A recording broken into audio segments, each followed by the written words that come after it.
Good evening. This is the special meeting of the Architecture Board of Review to be followed by a regular meeting. So let's have a call to order. Mike, roll call. Okay. Member Dittmer. Here. Member Kerouac. Here. Member Dahlman. Here. Member Waymeyer. Here. Members Callahan and Deegan are absent, and Chair Hunter, you're here. Here. Okay. We have a quorum of 5 present. Okay, and that's where we're going to be, right? Yep. So let's see. We have the non-agenda items. We allocate time for members of the audience, virtual and non-virtual. The one that would like to speak to something that is not on the agenda, is there anybody that would like to do so? And by the way, we should, the attendees, just hit the raise your hand button if you need to speak, and I can allow you to speak. Okay, no one is raising their hand. Okay. All right, then we'll move on. Okay. To the first item of discussion, which is why we're having a special meeting, which is regarding the accessory dwelling units that has been under consideration by the PCZBA. Oh no, I missed the minutes. Right. Yeah. How about the minutes? Anybody have any issues with the March 2nd Board of Review minutes? No comment. If there's no issues, then I'd like to have a motion to accept.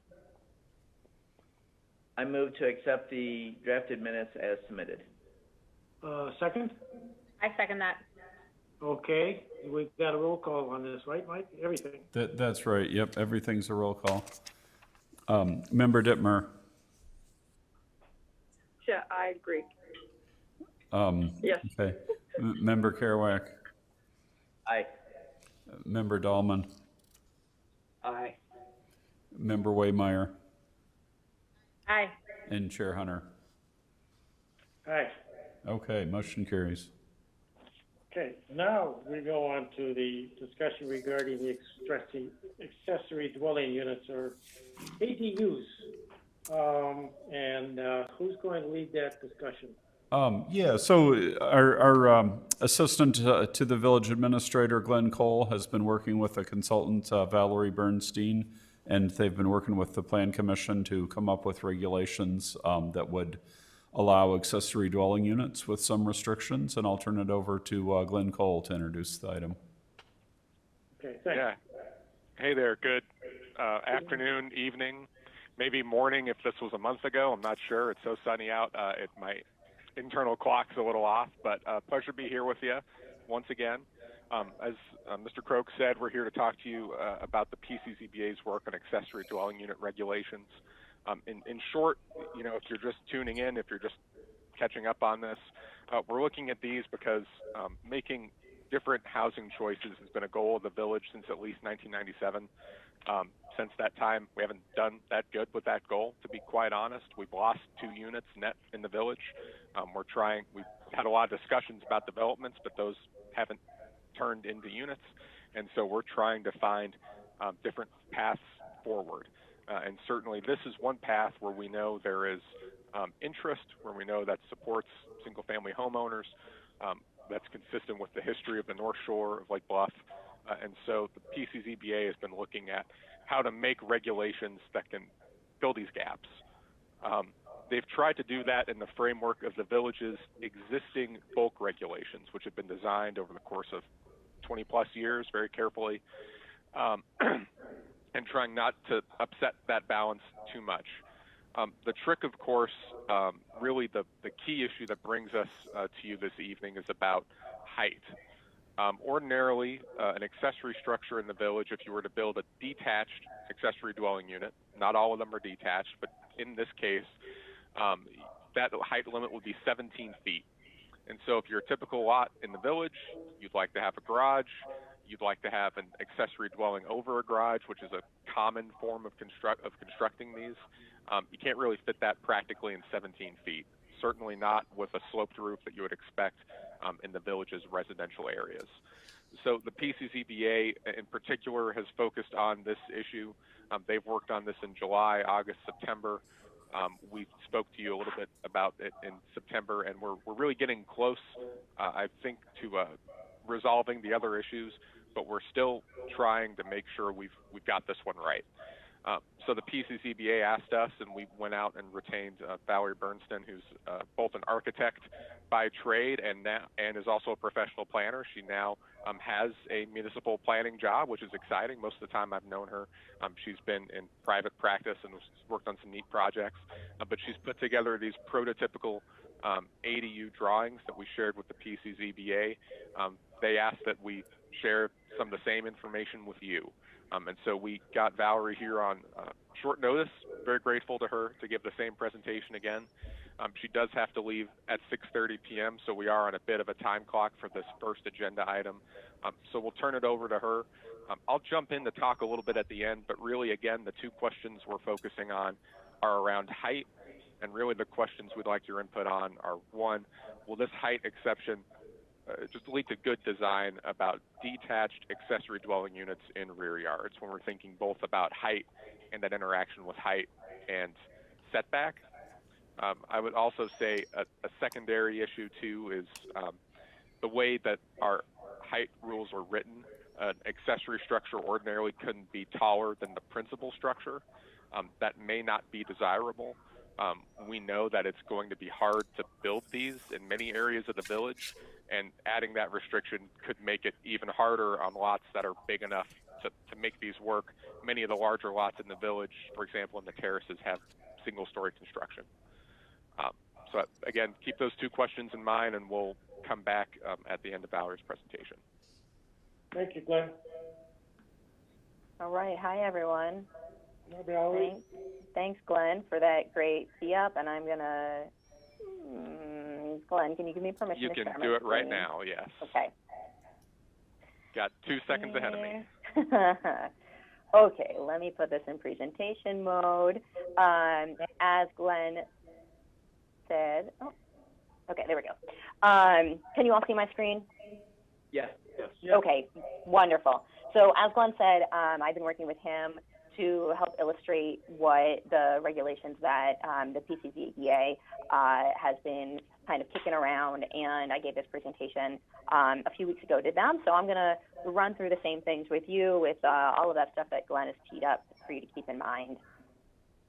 I don't know if you were as clued in on the ADU conversation as the PCZBA has been, but I know there was a lot of talk about the different forms that an accessory dwelling unit can take, which I think is really interesting when you think about all the different ways that they can be articulated. And what I was tasked with was kind of looking at what is the most impactful development that could happen on a lot. So really focusing on can we achieve a detached freestanding ADU on an existing lot? That was the task being that will have the largest impact on the neighbors and the built environment. So that's kind of what we were trying to achieve. A little bit about me. As Glenn said, I am both a licensed architect and a certified planner, and have a wide range of experience. Come from the East Coast and been in Chicago for a couple of years now, and I've done everything from entitlements on single-family residences up to master plans of 12 million square feet, and kind of go back and forth between policy and zoning and planning to detailing buildings. So keeping one foot in both of those. So this was really a great project for me to get to help out on. So Glenn gave me those draft ADU regulations, and I took that with the existing code, and we looked at a couple different prototypical sites, but really it was what is the impact if these draft regulations were to be official and allow people to develop ADUs on their property.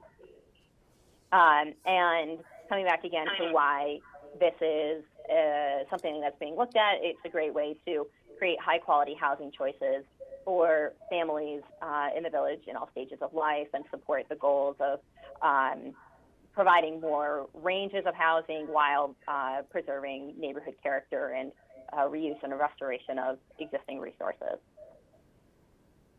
So I'm gonna walk through 3 different prototypes, and as we go through them, it's kind of like reading a lot of tables of math. So I want to guide you all through and make it succinct, but also not too dry.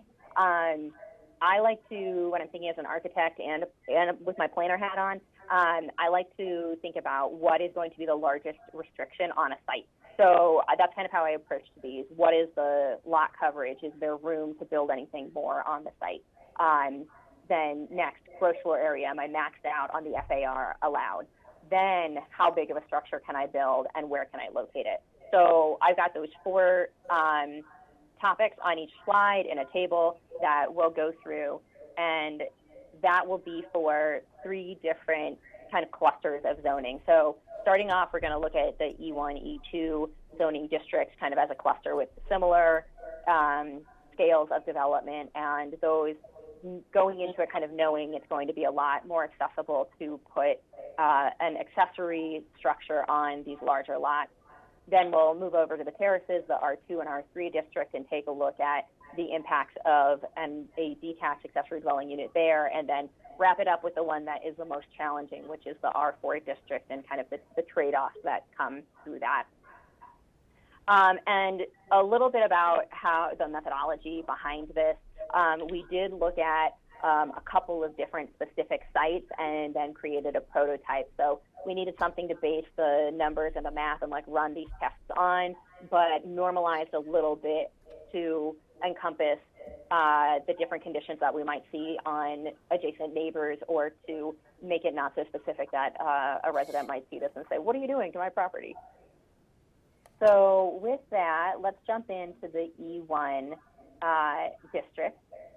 As I said, starting at that number 1, I like to take a look at the lot coverage calculations. And in this instance, we're working with a 66,000 square foot lot. The permitted coverage is 20%.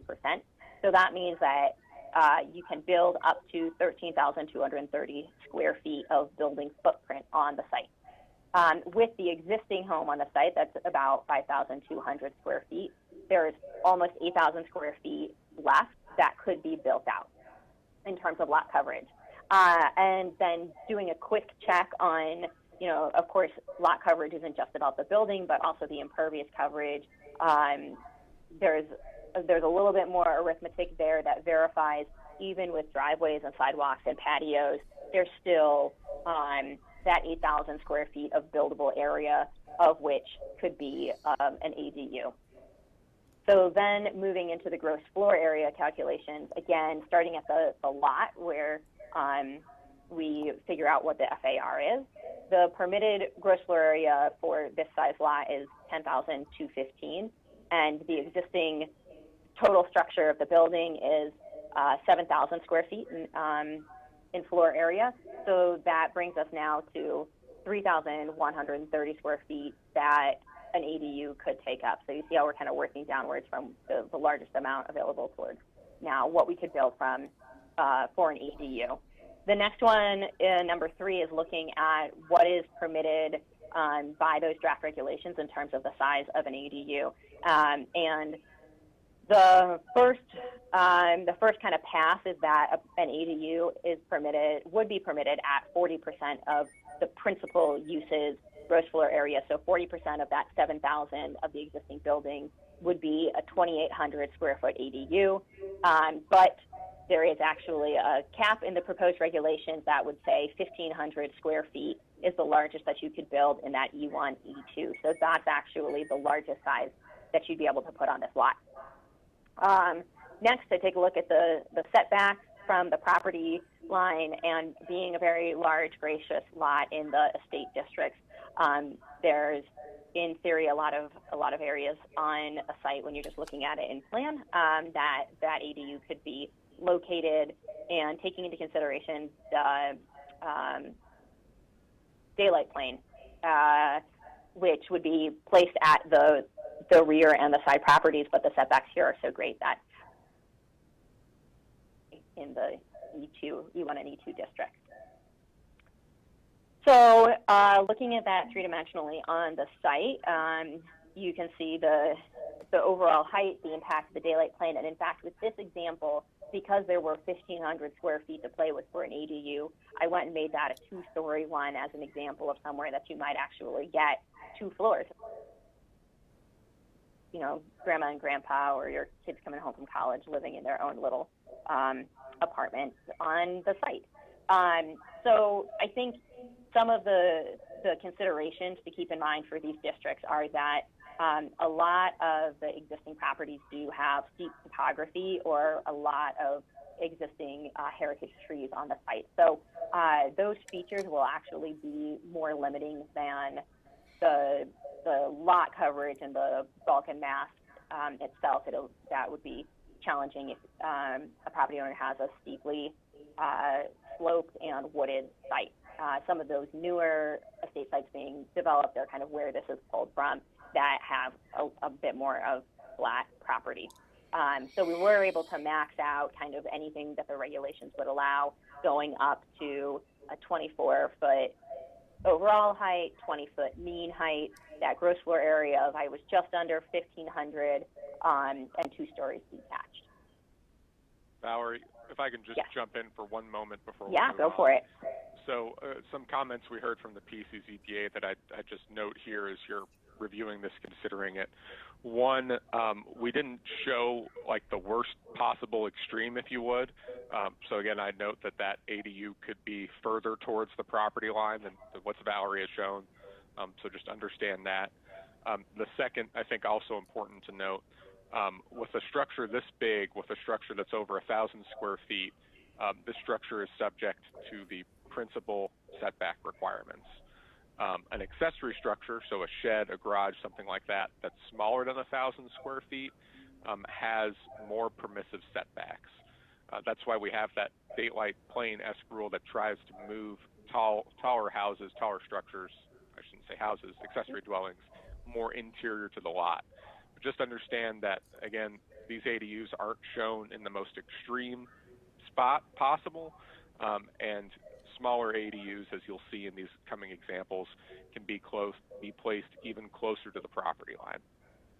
So yeah, that's a good point. And in this one, you know, I was taking a totally open lot. In reality, imagine you have stands of trees somewhere, or some of those topographical features that might start to dictate where you would site that unit as well. All right, so let's jump into the R2, R3 zoning district. Going back to that number 1 spot, of course, here the lots are considerably smaller than the estate district. So a typical lot area of 10,345 with a 30% permitted coverage gives us 3,100 square feet of building area that can be covered.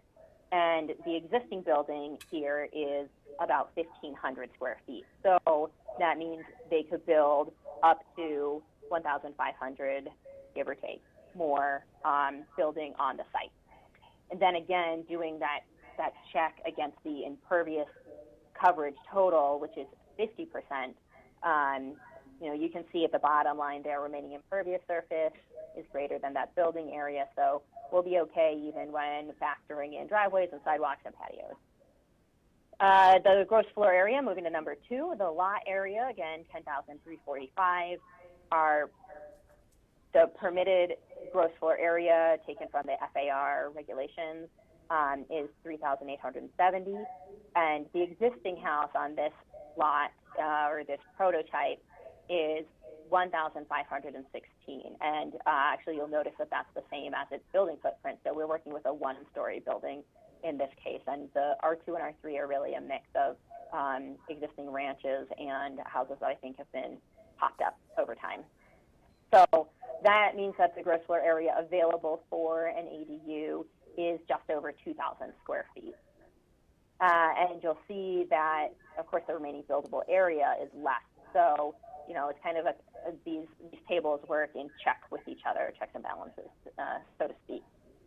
But once we move on to number 3 and take a look at the maximum size permitted on this site for an ADU, again, we apply that 40% of the principal use rule, and that comes out to be 606 square feet as the maximum size ADU for the site.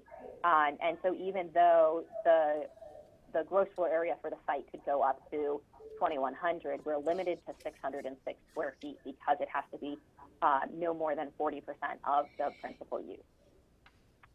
So now that I know I'm working with 600 square feet, let's see where that would be located on the site, taking into consideration the setbacks, and actually more importantly, the daylight planes, which when those structures get taller play a role.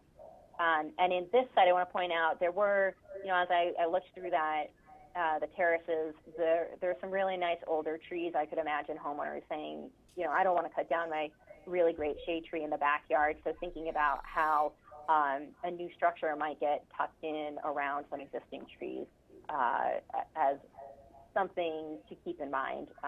It's developing in these great neighborhoods with some character to them. So then looking at that in 3D, as I said, the prototype site is a 1-story, but you can see that, for instance, the neighbor next door has a 2nd story. It's kind of a mix throughout. And here we're sitting on that setback line, and within, it's just a 1-story ADU, in this case, those 600 square feet. So sitting within the daylight plane, I think it could be pushed over a little bit more to get that kind of worst case scenario, encroaching on your neighbors sort of feel, but adhering to the principal building's setback lines were clear of the daylight plane. So here in the R2, R3, with an existing 1-story structure that would have its own attached garage, we were able to fit in a detached 1-story ADU. And again, well within the regulations on height. Think of this just as, it could be open inside or typical 8-foot ceiling. Reading my notes here. Okay.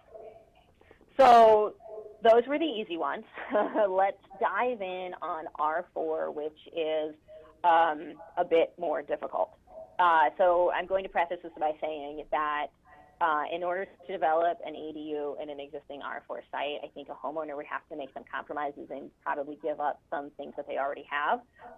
Or in this instance, for the prototype, for the goal of kind of trying to push the limit on what might be achievable in the district, we're really threading a needle and working without a budget, let's say, to show how it could be possible. But in terms of creating that detached accessible dwelling unit on the site, it's pretty tough. So I'll show you how I got there, but a lot, I think things that are much more feasible is maybe converting existing space within the building to be your in-law suite, or building above something that you already own. But let's walk through that, and I'll probably hit upon it more as we go. You can see the lot coverage calculations get a little bit more in depth here. 6,250 is that really typical lot size in the R4 district. 30% permitted building coverage leaves us 1,875 square feet of building footprint on the site. This particular site, the prototype was derived from the existing building coverage.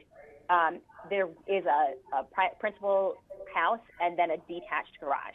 So as I worked through this, the principal building with the existing accessory structure fell into an exclusion where we could take 330 square feet out of that and get an adjusted building coverage.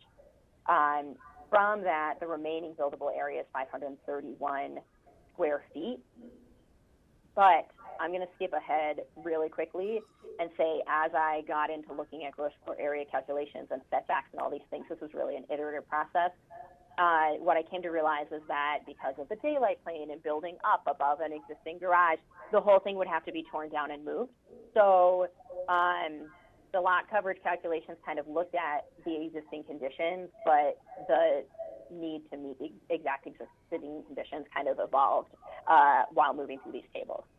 On the R4 district, it was also especially important to look pretty closely at the total impervious lot coverage, which is about twice as much as just the building itself. But on some of these lots, there is a lot of driveway and front porch, and people have patios, great outdoor spaces built out. So it's starting to really pinch down the amount of total impervious buildable area, and that triggers one of those compromises that if a homeowner really wanted to create the accessory dwelling unit, it might mean giving up some patio space or making a driveway or walkway out of an impervious surface, some of those trade-offs to make it work.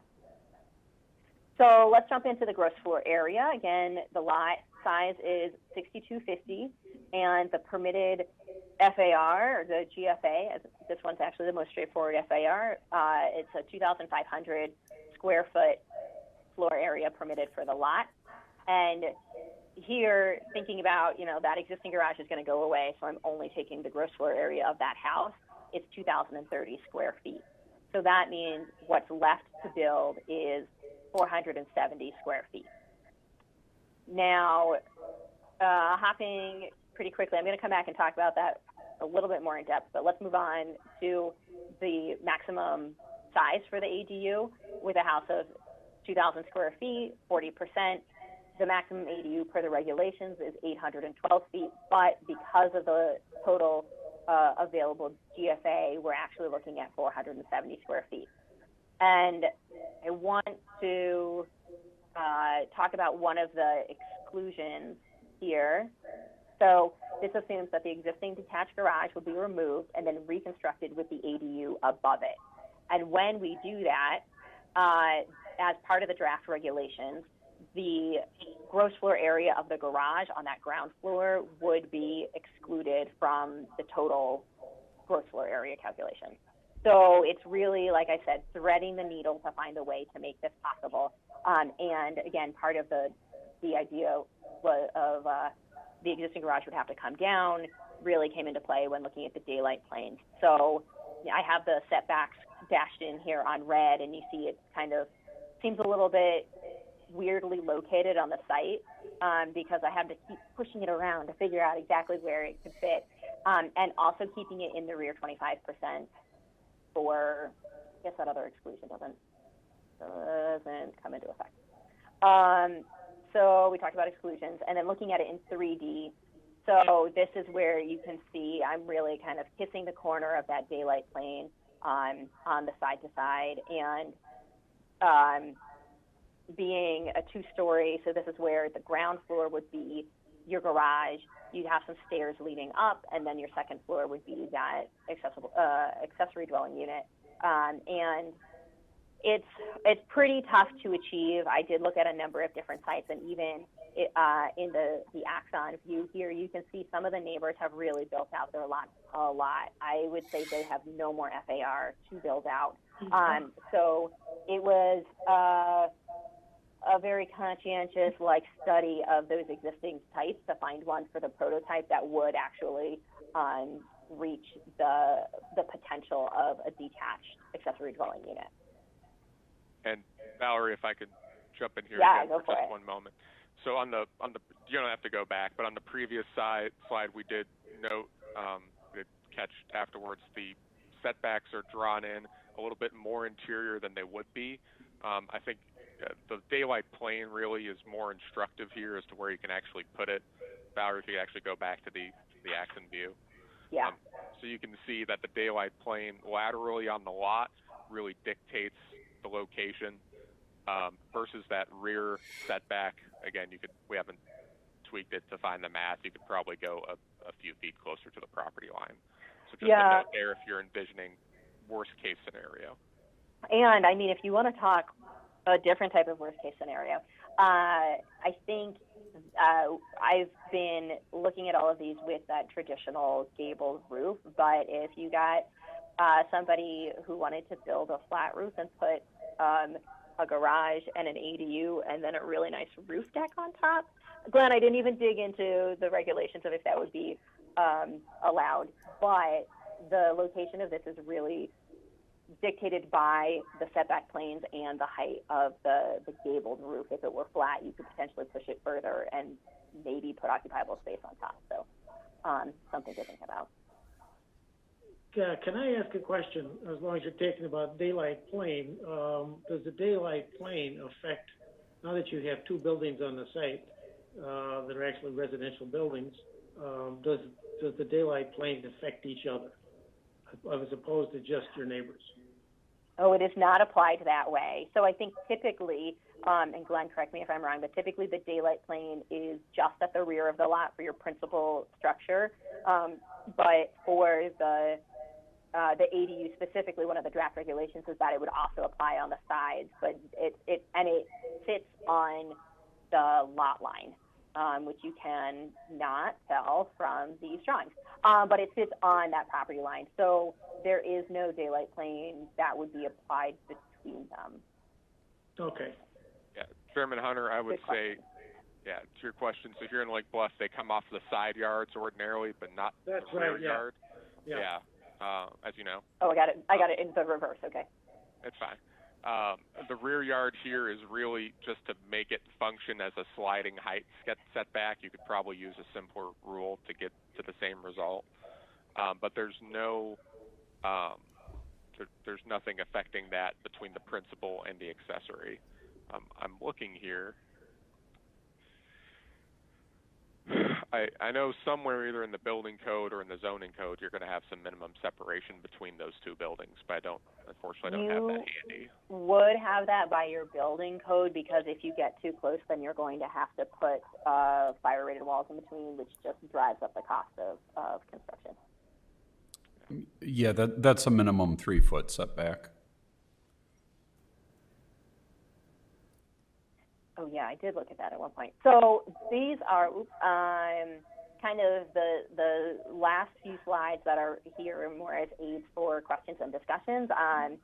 I have kind of walked through all the things that I had to present, and I'm happy to answer questions or move through the slides while you all have discussions. Okay, who's got questions? Somebody jump in?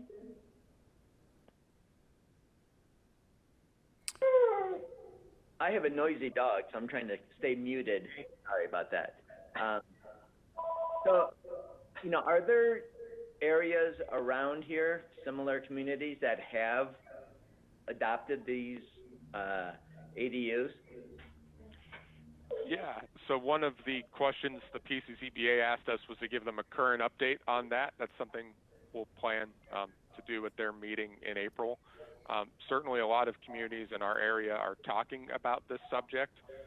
Lake Forest has some ADU regulations on the books that's principally designed to control existing ADUs in town and try to get a handle on them. I wouldn't really say that they're designed to allow new ones to be built. Certainly closer to the city, Chicago, Evanston, Oak Park, others have permissive regulations that allow new ones to be built and that have been, I would say, growing more liberal over time. In between, I believe either Wilmette or Winnetka allows them. Again, not completely positive. We haven't finished researching that yet. But certainly I think Highland Park and others are looking at this issue again, as we're all confronting really shared issues on the North Shore with especially an aging population, but also making choices for other people that aren't well served by single family homes.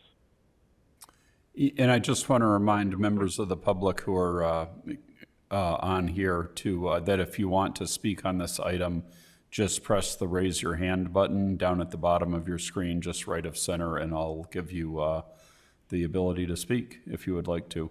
Thanks. Neil, you look like you wanted to say something. Yeah, Glenn, when you're doing the study of what other communities might be allowing, I wonder if it would be possible to also find out how many of them have been done. Sometimes a community might allow it to happen, but nobody does it because the restrictions might be too tight or too difficult to live with. Others may have restrictions that are very livable, and people go ahead and do it, or maybe people don't do it at all. So I wonder if that could be included when you do the study of other communities. Certainly. Yeah, and I think, because I did one of these in Evanston. I was doing a project in Evanston, started allowing coach houses. And I think in a community that has alleys, I think this is a easier kind of building type to allow. Where I am, I'm looking at my back patio door. I have 5 backyards. I'm on one end from the corner.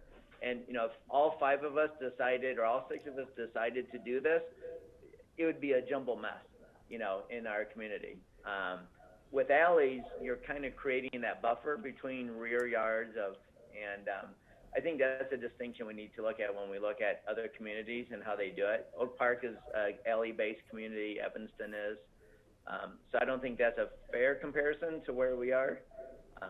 But I think that's going to be an important distinction between how those are applied and how we would apply ours when we're all mostly abutting up backyards to backyards in a lot of these communities and subdivisions.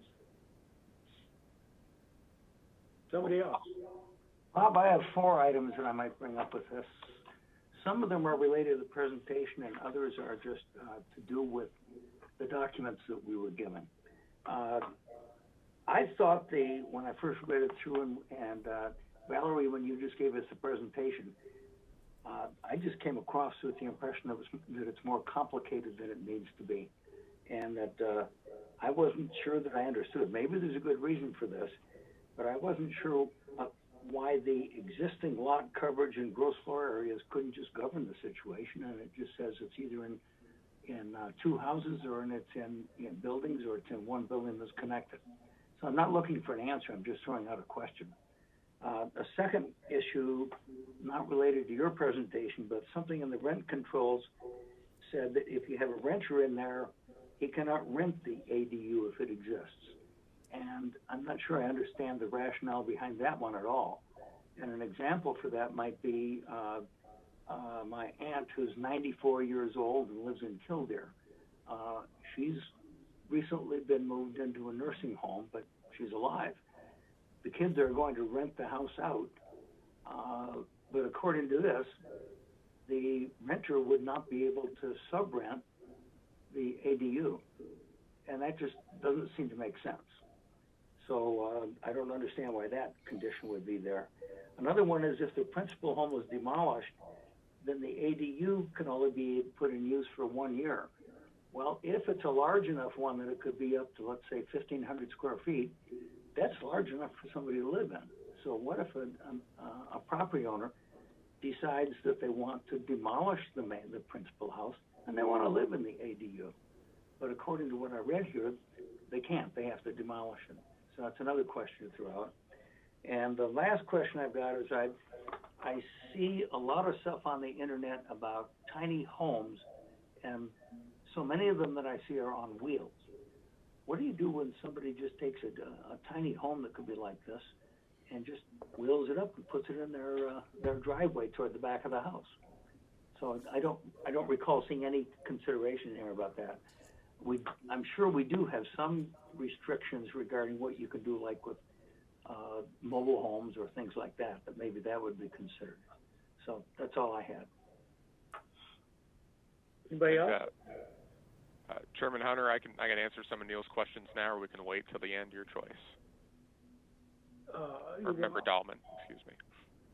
Oh, go ahead and talk to Neil's questions. Sure. So Member Dahlman, I think all great questions. I'll answer them briefly, and feel free to jump in. So the first, if you're seeing complexity in what Valerie's talking through, really that's the PCZBA, I would say, shares your view, which is not to make this overly complex.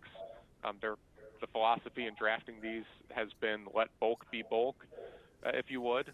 Aside from just this narrow height restriction, these aren't treated any differently than, from a bulk perspective, than ordinary structures.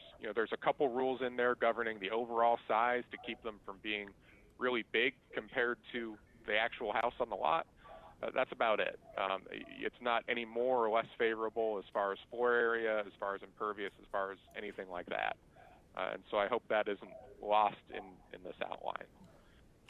As far as renting, a concern we heard from the PCZBA, and something common in other communities, at least in Illinois, is this idea that an accessory dwelling unit is supposed to be accessory to the main house. So of course, why would you let anyone not related to the owner live there? Well, that has some problems. That's difficult to enforce. Really, I would argue it makes an ADU a disamenity. I mean, if you build one, it can really only be used by a very narrow segment of people. But I think the concern is real, which is that we want, if you allow these units, you don't want to have two completely separate families living there, perhaps. I mean, that's understandable. And so there's a lot to balance between what can you do inside of one house today, how do you balance having two, how do you make something that works in the market, but still keeps that single family character. And so the rule you're seeing there is really just, unfortunately, I think your kids would fall on the wrong side of it, or the example you provided is, if an owner lives there, they can rent out the ADU. If the owner lives in the ADU, they can rent out the principal house.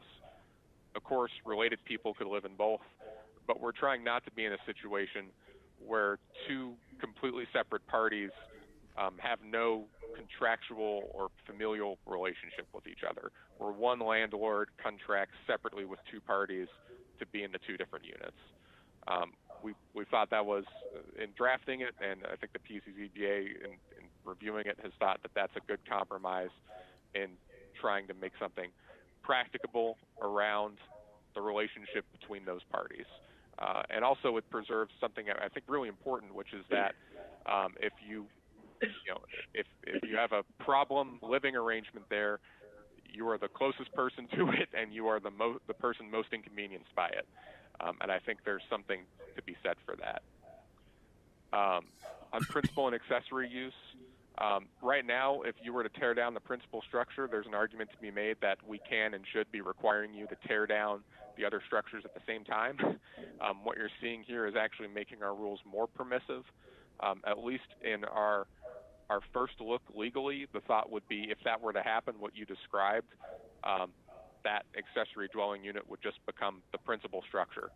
It's a bit murky. It could be cleared up in drafting, but certainly our goal is not to make people tear down good housing.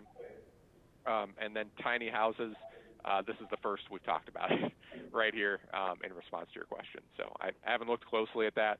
I would say the village's ordinary zoning and building codes apply. Mike Crow might be able to speak better to that, but I don't think we would treat that any differently than if you were to try to put a manufactured house in the village as the principal structure. Can I ask a non-architectural question? If I rent, I like those more.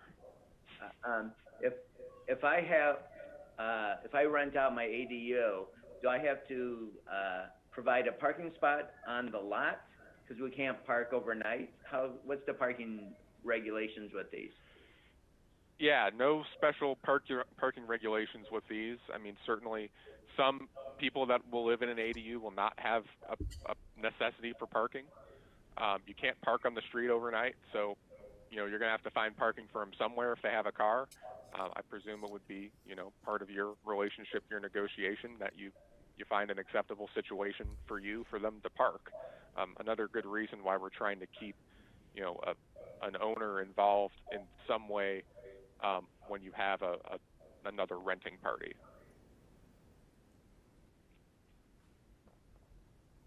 And that I will say some communities do require the additional parking spaces to be provided. Partially in the communities that have been doing this, you see them moving away from that because in those communities, and certainly in Lake Bluff, that tends to promote the creation of impervious surfaces, the creation of parking spots that may not be necessary. And again, some of these populations just don't have cars.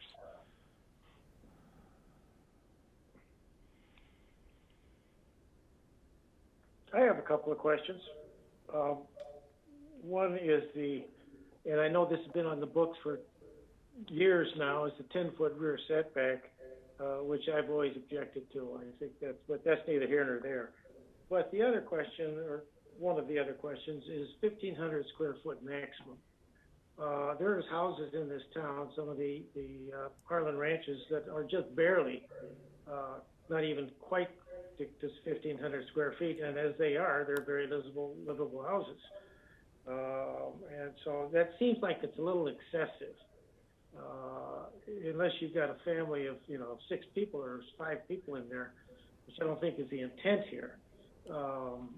When we would vacation, we would spend 2 months in a unit that was 750 square feet, 2 large bedrooms, and the only thing that's small was the kitchen. But it was certainly livable, and that's half what we're talking about here. So I think 1,500 is maybe on the large side.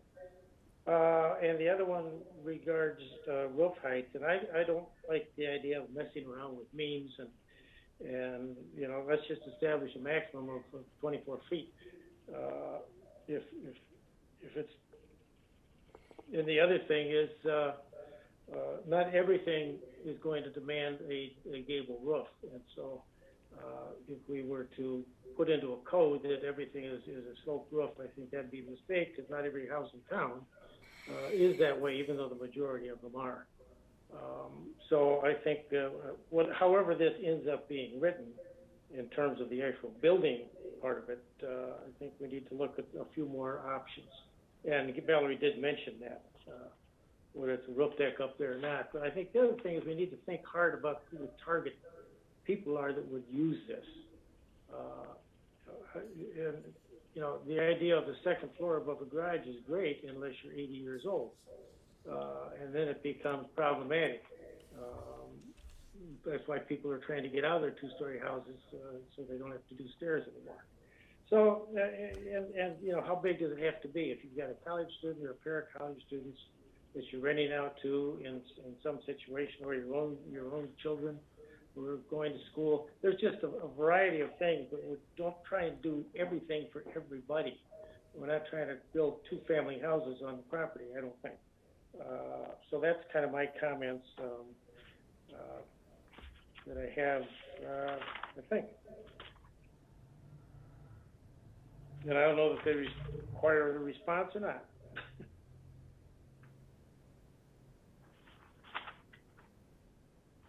Anybody else? I have a couple things I wanted to ask, or maybe, I don't know, again, maybe they're not questions to be answered now, but when it comes to the process of how it would work if somebody wanted to put one of the units in their on their property, is that going to be a process that has to go through the zoning board, or is it going to just be allowed once you meet the requirements? And then what about when it comes to appearances? And I think this kind of does tie back to the roof deck option of, how is it going to have to be complementary to the house? And I guess I don't know what that looks like as far as adding those additional structures, but will this have to be, go through a different approval so that there's opportunities to get eyes on it to make sure that people aren't doing something that ends up meeting code, but it doesn't work for the community? And I think part of that also is kind of what Matt had said about if everybody in his neighborhood put one of these structures because they could and it was allowed by code, it's going to start getting real messy, and where, can they do that? If it's allowed, can they all put them back there? Or are there other sorts of requirements and regulations that they're going to have to go through? And I think that's pretty much, that's it. Sure. I guess to answer the first part of your question, I interpret these both as questions. Is that right, Julie? Fair to say? Sure. If you have answers to them, I don't know if you're the right person to answer those questions, or if you have that whole process down and what that looks like and the documents that need to be filled out for getting an approval. So I don't know. Yeah. Well, let me answer it like this, and you tell me if it makes sense. So that both, I think, have been topics of interest in the PCZBA's discussion. Certainly the first one I wouldn't say is a settled matter, but at least right now the direction we've been given, the draft, is that this is as of right. If you meet the requirements, you can construct the unit. We have very few special uses, which would require something to go to the zoning board. In residential property in the village, trams are one, residential pool houses are another. I would say generally those are somewhat uncommon. But you know, one viewpoint expressed at the PCZBA was, you know, if we have all these standards, what is there to look at? If something meets the standards, it should be good. And then also, I would say perhaps something you all would be sympathetic to as board members, of course. Some of these are very personal situations. I mean, I can tell you, I've been in communication with one individual who's been watching these regulations because his mother is currently living in his home office, and he wants to know when he's going to have the opportunity to build one of these units. And I would ask the PCZBA, and I'd ask any of our volunteers if they'd want to face that choice, politely put. I think that's a very difficult situation, and one of the things I'd be mindful of is how you handle processes that are sensitive like that. The design complementary to the house is a simpler answer, maybe. Just as bulk is bulk, quote unquote, as it were. I think the PCZBA's philosophy has been, and we haven't had a great deal of discussion about this, but certainly there's no residential design review in the village, not for principal structures, not for secondary structures. There has been, you know, if you have a special use, would you look at that? Has been part of that discussion, but I don't think that there's necessarily been an interest in adding that new dimension to this particular enterprise, if you would. But certainly, if you think that's if the ABR thinks that that's something that should be considered, I'm happy to take that back. I would add the asterisk that certainly this group is the village's design experts, and so I think you know, from a zoning standpoint, of course, the zoning board could hear it. If there's desire for a design review, I think not only would you guys be recommending it, I think, you know, you would be the board that would have to administer it. So that would be, I think, my reactions to your comments. And certainly, I'll mention too, I'm writing all these down. We'll share all these with the Plan Commission when we next bring this to them. Could I ask you a couple more non-architectural questions? And maybe this is looking at other communities that have done that. So if these have like a separate address, like a separate mailbox, so like is the mailman now walking in your backyard to deliver mail? And then do you have separate gas and water meters? You know, is it a totally separate structure on the lot, or is it tied in with your utilities? I'm sure a client of mine would ask all those questions, so I would ask that of what is going to happen, you know, with that situation. Yes. My understanding is that the village code and the utilities would require separate services from that standpoint, so I think that's easy. A separate address is a nuanced question. I mean, I think for 911 dispatching purposes, it would get one. I mean, you know, and certainly that's in commercial structures and residential structures, that's not the most unusual thing, but we haven't, I confess we haven't looked as closely at the addressing issue as we have the utility issue.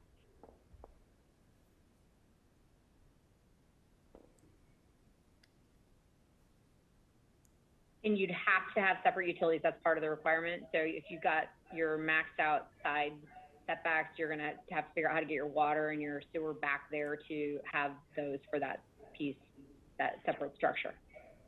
I don't know if it's required by the Illinois Plumbing Code. Mike, it's been a while since we looked at this. You might remember, but I think the village code would just require separate metering as it is today. That's not to say if that's a local requirement, we couldn't change it. I just want to chime in and add in the caveat that I think all of the conversation has still been around just like that, the freestanding one, so the freestanding ADU. So when it comes to concerns about, I don't think it would apply. Glenn, correct me if I'm wrong. If you were to convert like your basement or you've got an attached garage that doesn't have a second floor, like there are still those other methods of getting your accessory dwelling unit that might not be as onerous as putting that freestanding detached one. We've just been really zooming in on the most challenging, but for lots that might not, or homeowners that might want to look at it in a slightly less challenging way, they could always do like something attached and probably get around some of those challenges.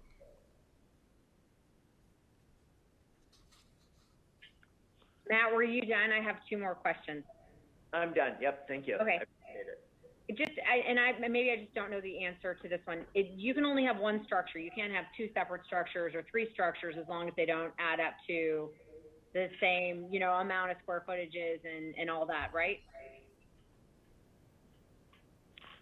Yes. So remember Waymire, one of the things the PCCBA looked at early on was on these really big estate lots, do you allow multiple ADUs?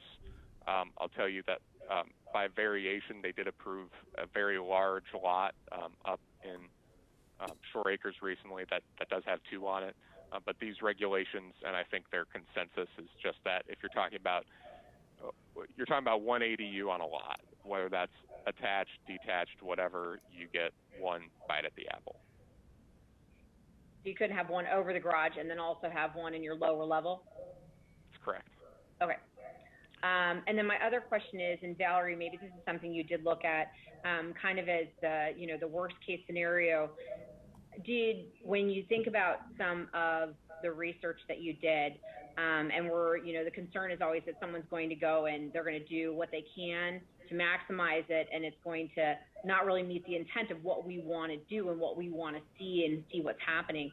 Did you explore it kind of that backwards way, like you're like the bad guy and you're coming in and you're going to say, I'm going to do everything I can to make the worst thing on this piece of property and make the worst for my neighbors, but it's allowed by right, so I can do it? Did you look at it that way? And if you did or didn't, would you have any examples of things where you have concerns that if we approve the code the way that it's written, or go forward with this, what could some of the problems be that we could end up seeing? I guess I'm too much of a rule follower. I tried to max out what is the biggest impact you could have on a lot, but by following the rules. And I think if I were to be that devious homeowner, I'm trying to think right now through my head, a crazy architectural design for sure. But the R4 zoning, I think by trying to show that it's possible to get a detached ADU in there was about as bad boy as I could get. But the idea that I floated out earlier that I think just came to my mind while giving this presentation, that if you were to have a flat roof and make a really sweet party deck on top of there, and now you have an ADU, but maybe you're not really leasing it out and it's just your little weekend getaway in the back of your yard. I think that to me seems like one of the most disruptive forms that this could take. But otherwise, I was really focused on playing within the rules, and I think the daylight planes were most limiting. So if I wanted to get around that, I would put on a flat roof, push it as far as possible into towards my rear property line. And then something that hasn't really come up is maybe windows and doors. If it might not be in the best interest of the property owner, but what if you put a huge window or a garage door from your living room that is 3 feet from your neighbor's property line? I didn't get into that nuance of the building code either, but I guess those are some of the things I would start to think about of ways you could really push the boundary in a less savory tenor. I'm going to keep thinking about that. If I come up with anything, I will email Glenn and let him know. All right, thanks. I think Mickey Callens wanted to speak on this item, so go ahead, Mickey, if you'd like to talk. Oh, hi. Well, I think it's just about time for Valerie to leave, so I'm going to be real quick and just go to the one thing I really wanted to make, and it's kind of building on points Matt made. I mean, I thought he expressed my concerns very well. So Valerie, would you be able to go back to that slide where you show all the different options for ADUs that are possible? It's one of your first ones. Yeah, that one. Oops. There, yeah. Okay, so I mean, my reaction on this is that just within our current bulk rules, you can do basically all of these. It's not, the one that you're talking about is really, well, maybe that middle one that says above garage, if you imagine that split away, you know, and separated, kind of combined, detached and above garage. That's really what's giving everybody all this heartache or heartburn. And I just wonder why we don't just say you can do any of these options that are very possible within our current bulk rules, and just not do the coach house, which is really, you know, as Matt said, that is really more for the towns that have alleys. And it's just imagining that in the middle of the backyard of our relatively small lots, it's just a problem for me. And then Julie was talking about what might be the worst case scenario. I am kind of wondering, what about a tear down? If somebody did a tear down, would they kind of, you know, might there be an incentive to almost put like what's effectively a 60% allowed area house and a 40% allowed area house on the same lot? To me, that might actually be the worst case scenario. And that's all I had to say.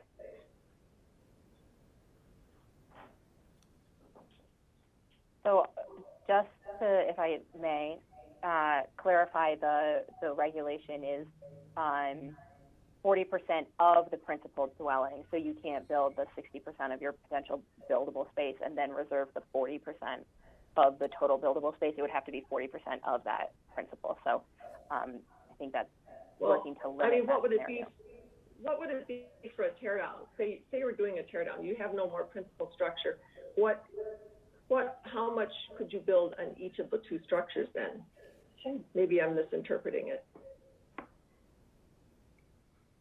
Yeah, that's where the accessory nature of it really kicks in, that you have to have one structure that's a principal. You couldn't, at least the way I understand it, you couldn't just say, well, I'm going to make two little matchy houses on one site. You'd have to have your principal and then your accessory. That's 40% maximum of that. Okay, well, that was how I was interpreting it. Okay.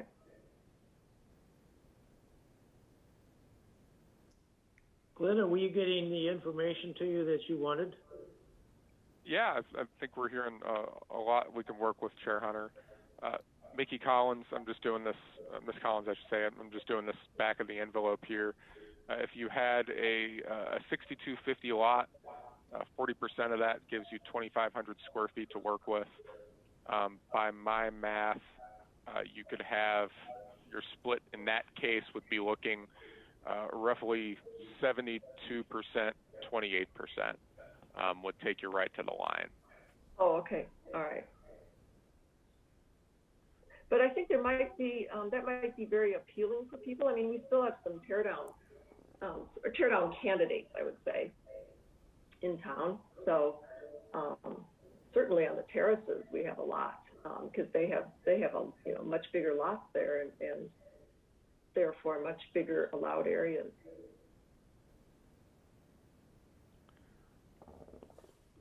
I guess, Chair Hunter, if I could, maybe I'd just ask your group for your sense of it. I think Member Kerouac's comments, Ms. Collins' comments are well taken, which is, we don't have to have that height exception, right?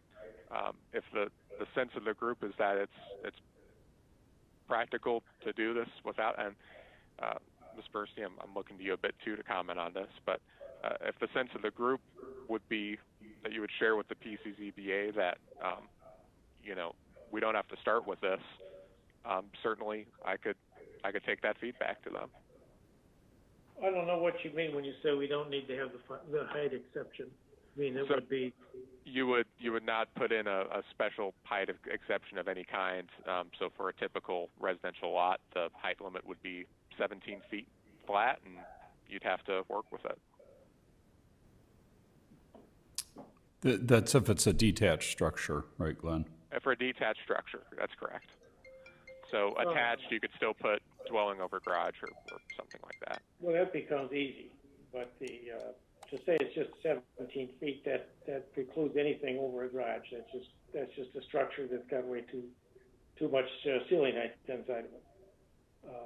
I think. I think in terms of the Go ahead. existing, yeah, I'm going to make one comment and then I got to jump. In terms of the existing massing of the neighborhoods, a lot, I'm thinking particularly in R2, R3, most of them have sheds or garages in the back that are similar in size to what I was massing for the ADU. So I think limiting that to the one story, it doesn't address necessarily the concerns about the difference of like an alley loaded type of community, but it would keep it on par with the other already allowed size of development there. I think George Russell wanted to speak on this item too, so we could go to him. George?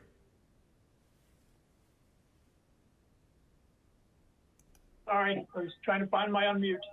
No, I just wanted to follow up on sort of the questions that Julie were asking and also Mickey Collins' comment. I too think it would be very, very valuable before we adopt any regulations that we do develop some worst case scenarios, because as I've pondered this over the last couple of months, I do think you can have some awfully aggressive structures in the rear yards. A 7,500 square foot lot, which is pretty standard. You can have a 800 square foot structure in a pretty tiny rear yard that can be 2 stories. Once you get out into the R2 and R3 districts, you can get even much larger structures. And I too, after working in the zoning field for 25 years, I've seen how talented architects and developers can be in stretching out every square foot of allowable development. And the 3 examples that were provided are nice examples.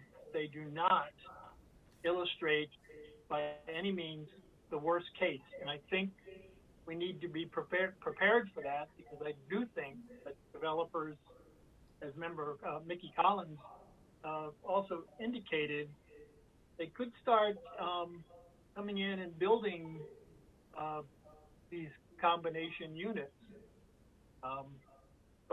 And they can be pretty obtrusive in some of these backyard scenarios where backyards lead onto backyards. So I would encourage the thought that we should develop some worst case scenarios as a minimum to see what those worst case scenarios are, because in my view, that has not been done yet. Thanks. I've got to jump off, so I just wanted to say thanks for having me and accommodating me in this time slot. And it's fascinating to be a part of the conversation and hear how you're all working through that. So, Glenn, we'll be in touch. Thank you, Valerie. Great. My pleasure. Have a good evening, everyone. We're not done yet. Okay, are we taking a break? Or have we got more discussion on this? I don't have any more on this unless any of the board members want to talk on this. We could go on to the next item, the streetscape, if you're ready for it. Yeah, we can just move on ahead. Okay. Well, Jody there?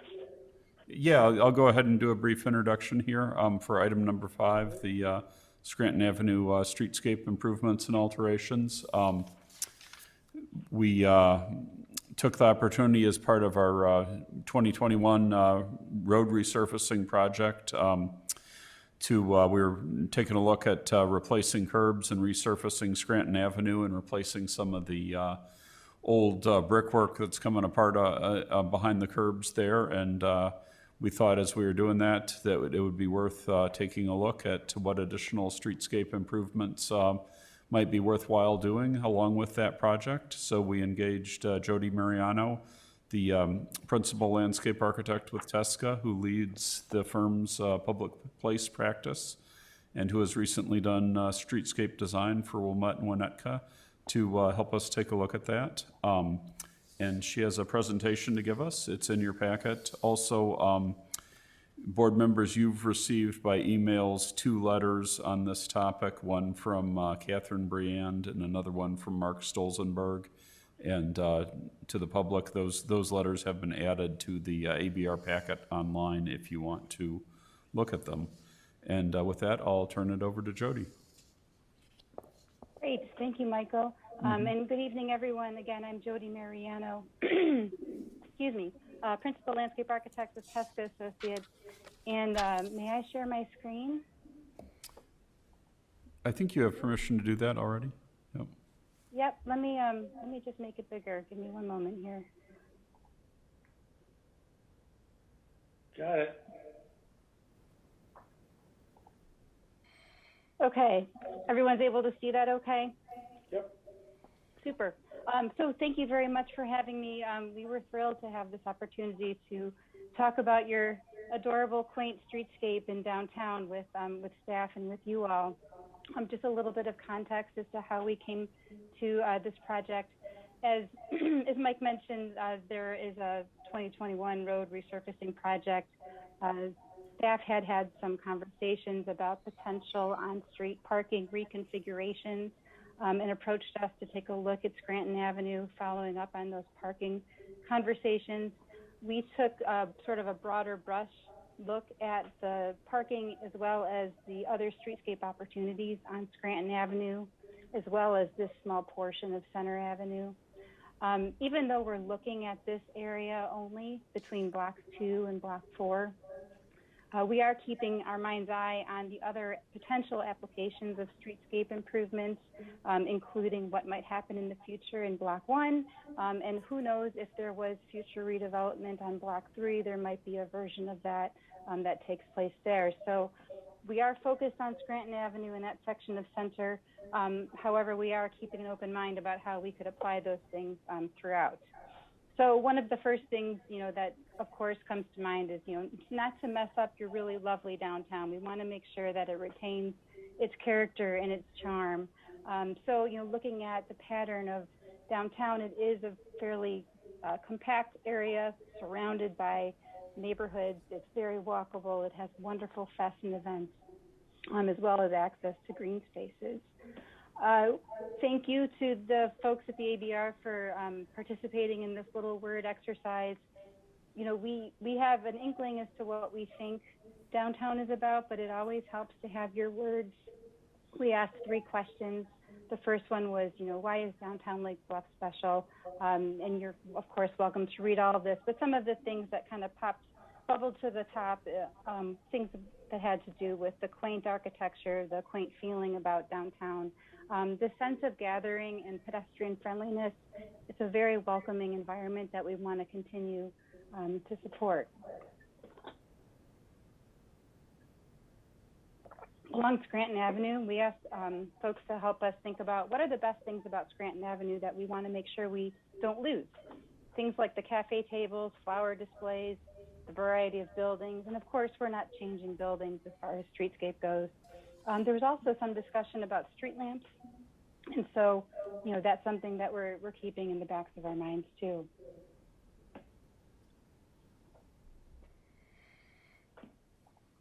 Come on, computer. Okay, so the last question was, if you could change something about Scranton Avenue, what would it be?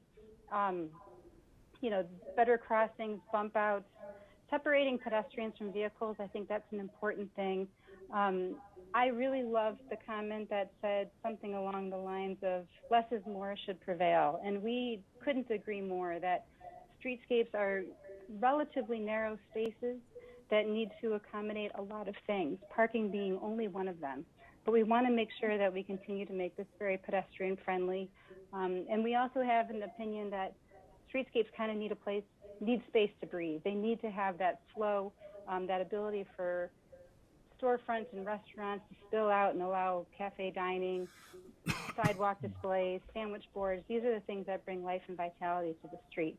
So with that, a diagram here shows some of the context and the functions today, just on Scranton Avenue. One thing that's important is that, we have this very active commercial frontage on the shady side of the street, unlike what happens on Block 1, where we have the commercial frontage on the sunny side of the street. So it's a very different kind of environment. Of course, the sunny side of the street is this north side of Scranton here. We've identified where all of the but the dining establishments are, the food and beverage places. And also the ways that people get into the downtown is important. So we've identified this intersection here at Walnut, Scranton, and Center is kind of your 100% corner. It's the way that visitors tend to enter into the downtown, whereas this east side of Scranton is more the place that the neighborhood tends to enter. So I think this is something to keep in mind, also in keeping with the comments that came through the emails about how do the neighbors, the people that are on foot or on bike, how do they enter the streetscape, and what is the view that they're presented with? Scranton Alley, of course, is a treasure, and we tell your great story about Scranton Alley every chance that we get, because it's such a great example about what just some very creative business minds plus a little bit of outdoor space can do for a downtown. So just a couple of things about existing conditions. The view looking to Block 1, again, very attractive sunny side of the street. We understand that there have been some issues over time with paving, the unit pavers, and so those would be things that could be corrected as part of the next phase of streetscape. This view looking east to Block 4, where Innovasi is, of course, this is a very desirable corner. It also happens to be a corner that has very little relative space available for people to sit outside and eat at Innovasi. So that's something that we've been looking at. There's also some sort of minor things that have to do with, curb ramps and ADA access and, areas where the lawn isn't really doing so well. And so those are things that we're sort of keeping in mind as we move forward. Bluffington's has a couple of tables on the east end. And then we were also kind of delighted to see that they're partnering with the church to have more outdoor spaces for dining. Something to keep in mind, we've talked about, and you'll see some examples about outdoor dining here in front of Innovasi. We could consider expanding a bump out to do the same for Bluffington's as well. So these are also some sort of minor, kind of technical fix-it type things that could happen in the streetscape. One thing that I wanted to bring attention to in the ABR comments that we received from you all was a comment about how lovely and quaint these light poles are. And we couldn't agree more. A suggestion, though, is that the way that these banners are attached to the light poles really doesn't do justice to these light poles. It's kind of a clunky attachment. We have some ideas as to how we can take your great banner program and mount them to a different type of a pole. So I'll show you that in a little bit. So I'm going to take you through some imagery as to the types of opportunities that we see, and then we're going to show you some concepts that show how we apply those images to the plan. So we heard that there was interest in string lighting, and we've got experience with string lighting from other communities. This image here at the top left is from downtown Evanston. This is a plan, what that looks like in Fountain Square. These are string lights that are set over just a sidewalk, a pedestrian area, so they can be a little bit lower, which does a really nice job of bringing the canopy down and making it feel a little bit more of an intimate space. On the other side of the coin, this example here is from downtown Kankakee, where those string lights span across the street. In those cases, when it goes across the street, it needs to maintain a little bit of a higher ceiling to meet the electrical code. So you lose that quaint feel, but you have this, this look of lighting. This is another example. If anyone hasn't seen Larimer Square in I think it's outside of Denver. It's really lovely. They have a combination of both. So they have the taller lighting over the roadway, but then when it comes over the sidewalk, it gets a little bit lower to accommodate that ceiling. The other thing that Larimer Square does, and I told Drew this, I would not recommend this anywhere else, I think, but Lake Bluff, but they tie into the building facades. Lake Bluff downtown is small enough, and there seems to be a lot of good public-private partnership that connecting string lights to the facades, if it was something that the owners wanted to participate in, potentially could be considered. So it's just something to keep in mind. Public seating areas, of course, there's a variety of those, but generally we agree that they should be situated in such a way to protect pedestrians from the street, so that whenever you're sitting with a great view and have some planting separation between the sidewalk and the street. So these are some examples, of seat walls, benches. This is sort of an elliptical planter / bench. This is kind of fun.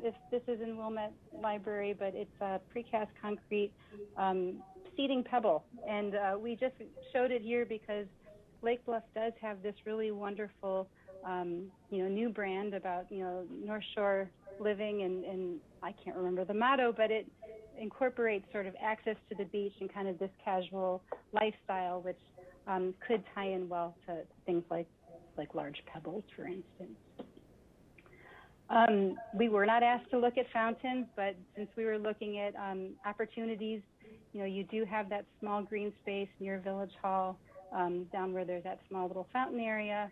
Other communities have incorporated small fountain areas that are interactive in a way, a variety of different things, but if in the future that was something that the village wanted to think about to provide a little bit more activity and engagement, of course, that's an opportunity as well.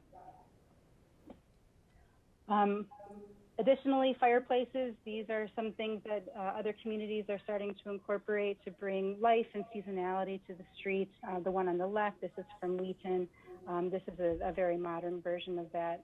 Of course, a lot has to be coordinated with regard to how they function, how they protect the public from getting to them. They typically run on gas, and they typically, are, closed up so that nobody can actually put their fingers into the fire. They're very safe, but they still provide that feeling of warmth. Mid-block crossing. So Scranton Alley is such an important place. We thought there was an opportunity to span a mid-block crossing between Scranton Alley across Scranton Avenue. And so some examples of other mid-block crossings.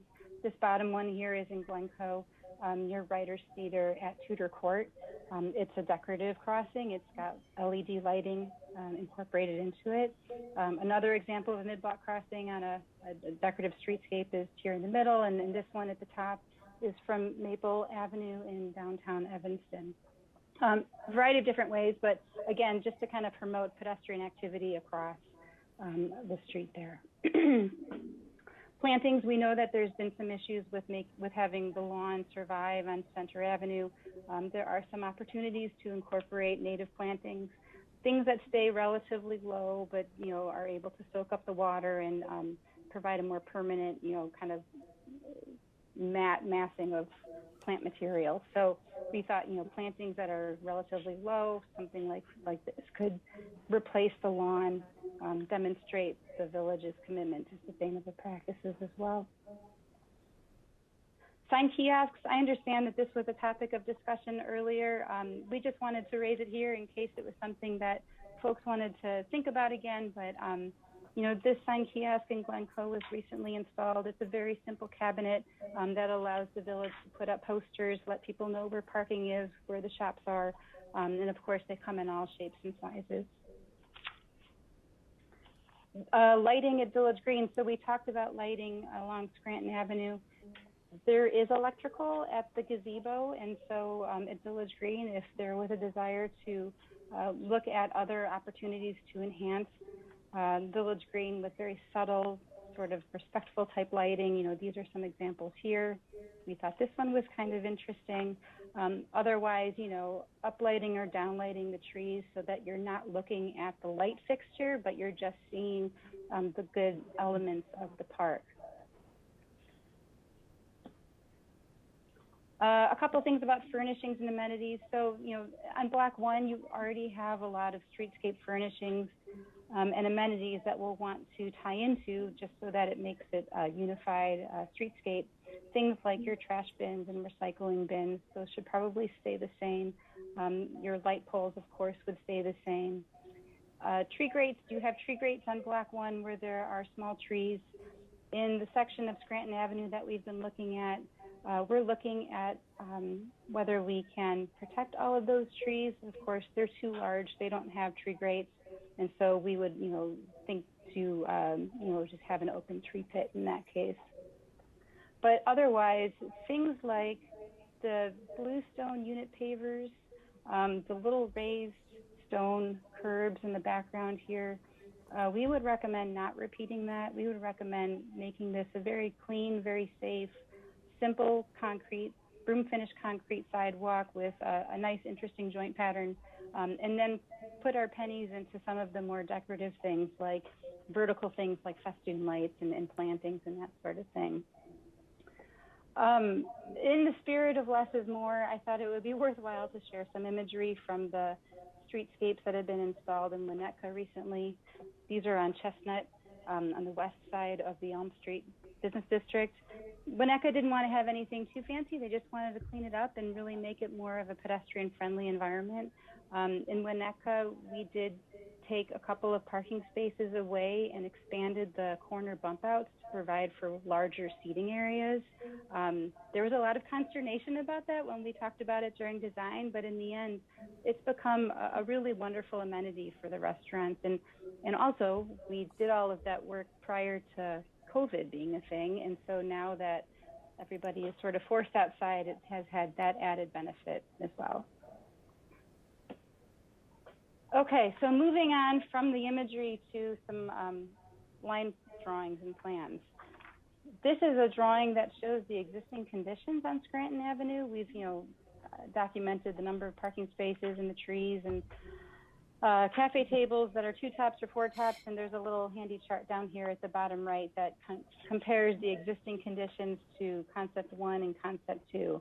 I will point out, here is this intersection here at Center in Scranton near Innovasi, and you can see the size and the scale of 4 tops compared to this very large green area. So I think I heard it earlier that if this were opened up to be more of a pedestrian-friendly place, we could provide a lot more seating and dining for folks right here at this 100% corner.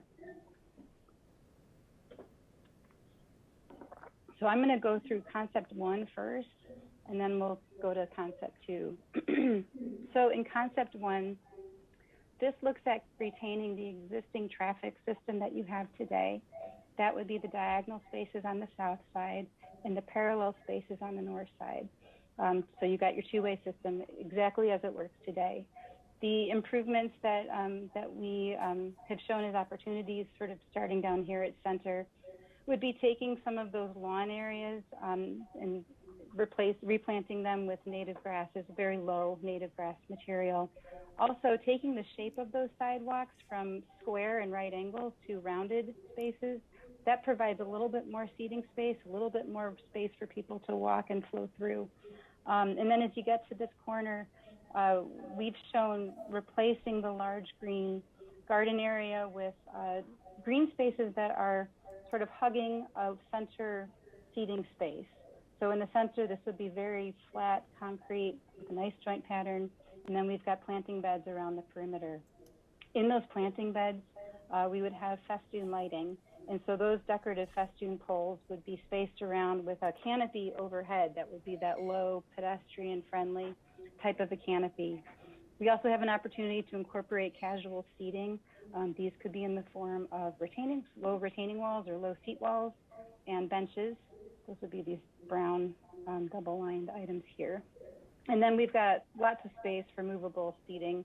Of course, this can take on lots of different forms, but we've just mocked them up just to kind of see the differences. So, for instance, in the existing where we had 24 tops, in Concept 1, we get 34 tops. So we've really expanded the amount of seating.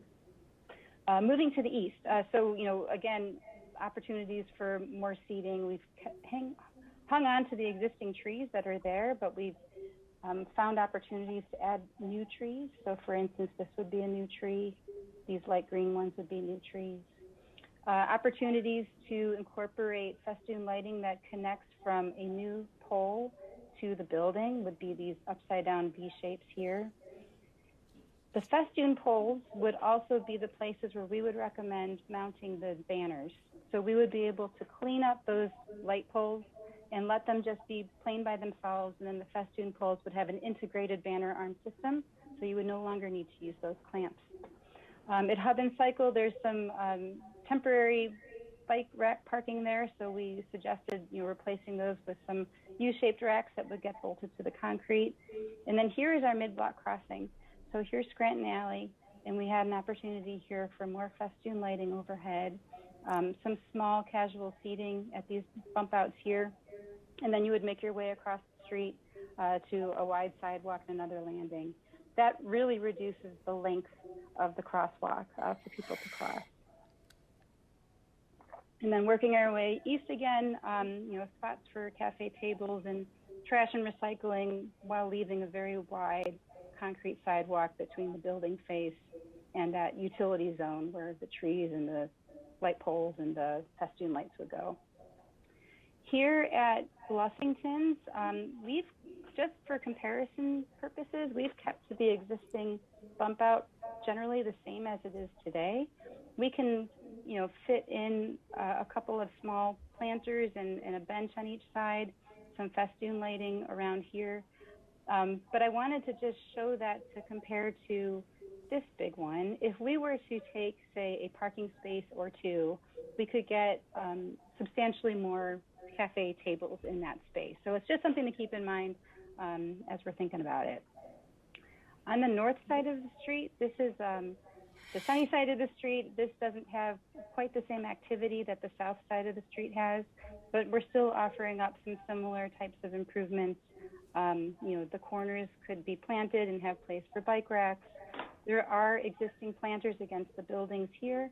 Those would remain, the light poles would remain, the street trees would remain, but we would be formalizing some of these transition areas between the alley and the street with bump outs that could have planter pots on them to help, bring more edge and definition to the street. And then, of course, we talked about the mid-block bump out. These are enlargements that show the same thing. I don't think we need to repeat those things. This is a section drawing / photograph that shows what these things could look like near the Innovasi corner. So this is on the west side looking east.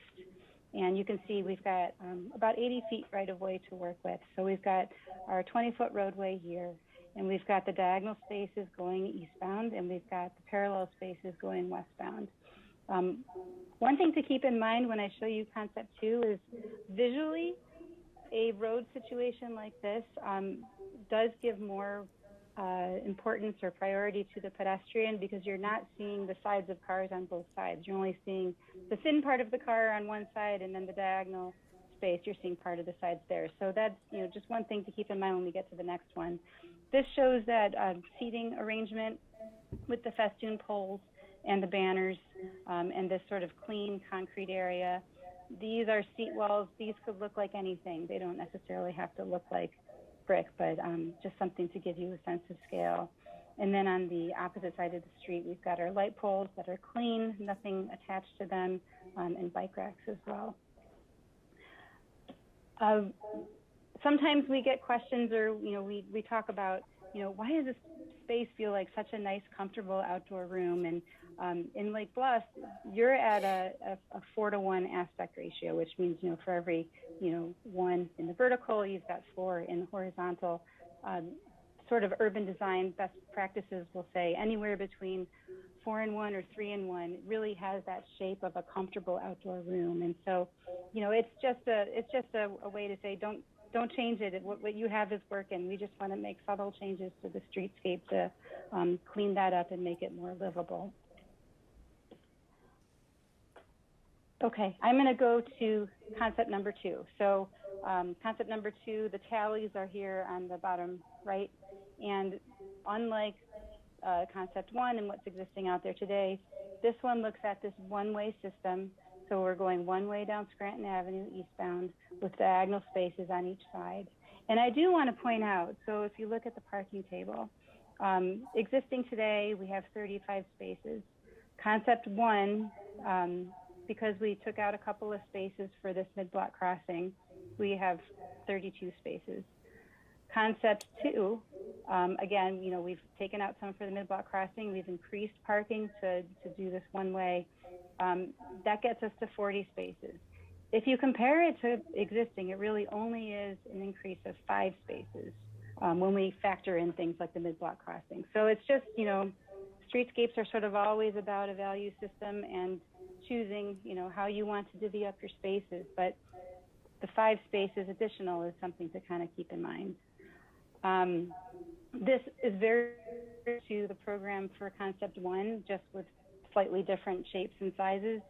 You know, this shows those modular planters, the rounded ones with the bench on it. But again, we still have our space for low festoon poles at Innovasi, more space for outdoor seating and dining.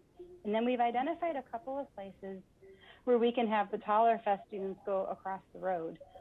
We think that because of the existing trees and the existing light poles, it doesn't make sense. We really have a hard time making light poles go across the road the whole length. But we could pick a couple of key areas, such as, you know, the west end, the east end, and then also this mid-block crossing. Could be places for those taller festoon poles if the group wanted to do that.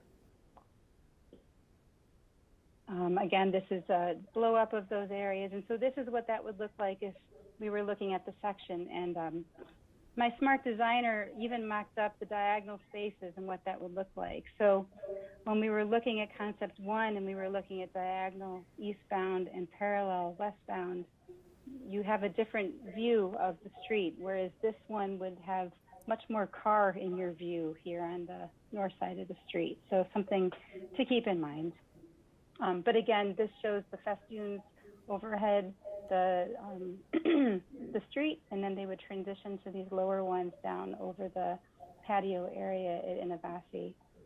Same as before, the banners would be attached to the festoon poles as well.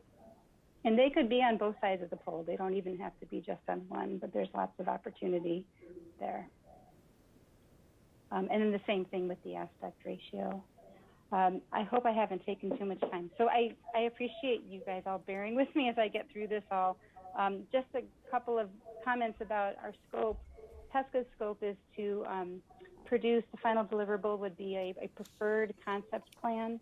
And so our working with you tonight would be to kind of go through this workshop to get your input and get your thoughts, answer any questions you might have.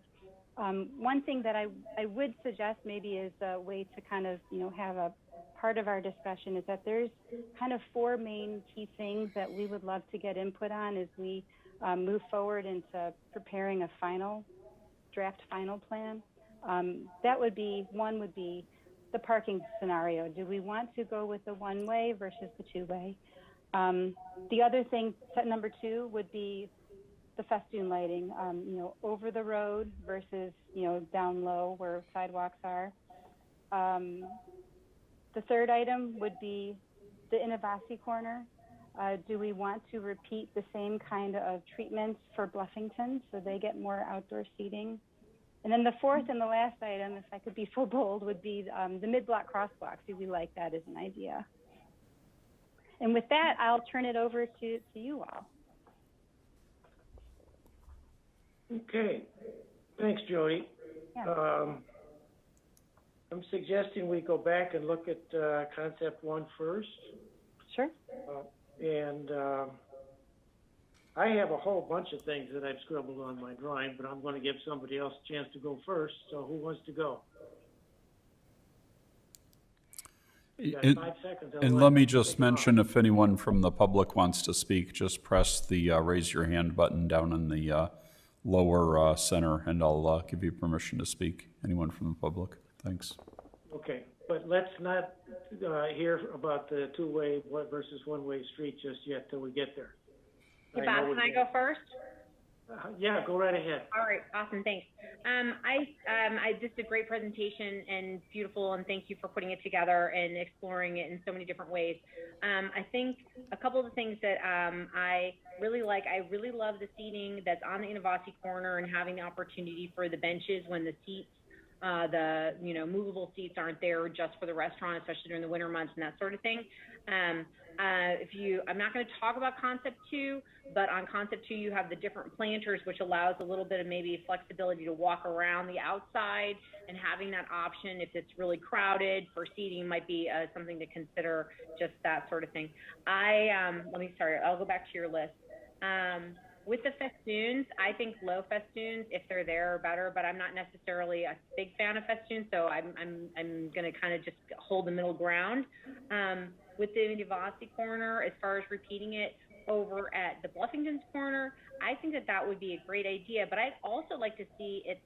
I realize there's not actual dining and there's no restaurants on the post office corner, but it's only like 19 short steps away from Innovasi, and it seems like there's an opportunity for, especially if we're going to push out the sidewalk to, have the shorter crosswalks, if that's an option, to put on some seating in the sunny side on that nice corner over there, especially because that's in your 100% corner, the way you've identified it.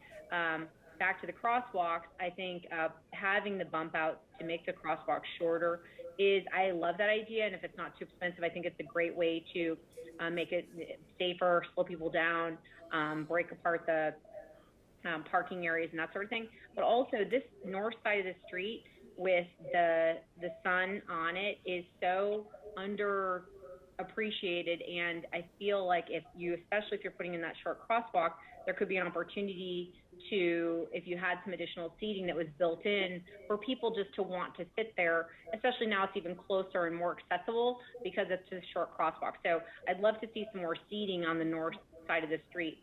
My last thing that I wanted to just touch on was when it comes to the festoons and adding these to the south side of the street, it's going to make the south side of the street even that much more wonderful and beautiful and inviting. However, it leaves the north side of the street just sitting there not doing anything. And so I guess my question would be, have you seen success with bringing this sort of lighting or doing a combination where there's something else you could do or something that's complementary to that sort of lighting, but where you don't have the storefronts that have that historical look to them, or they're just more plain, to make it so people want to go to that side of the street, even though there's no restaurants there. So those are my comments and questions. Thank you. Those are great. I've written them down and I appreciate them. I can certainly respond, or how would you like to run this, Chair Hunter? Let's maybe we can stack these up and you can respond to them at the end. Sure. Because it's probably going to be some of the same with anybody else. I'll go ahead if that's okay.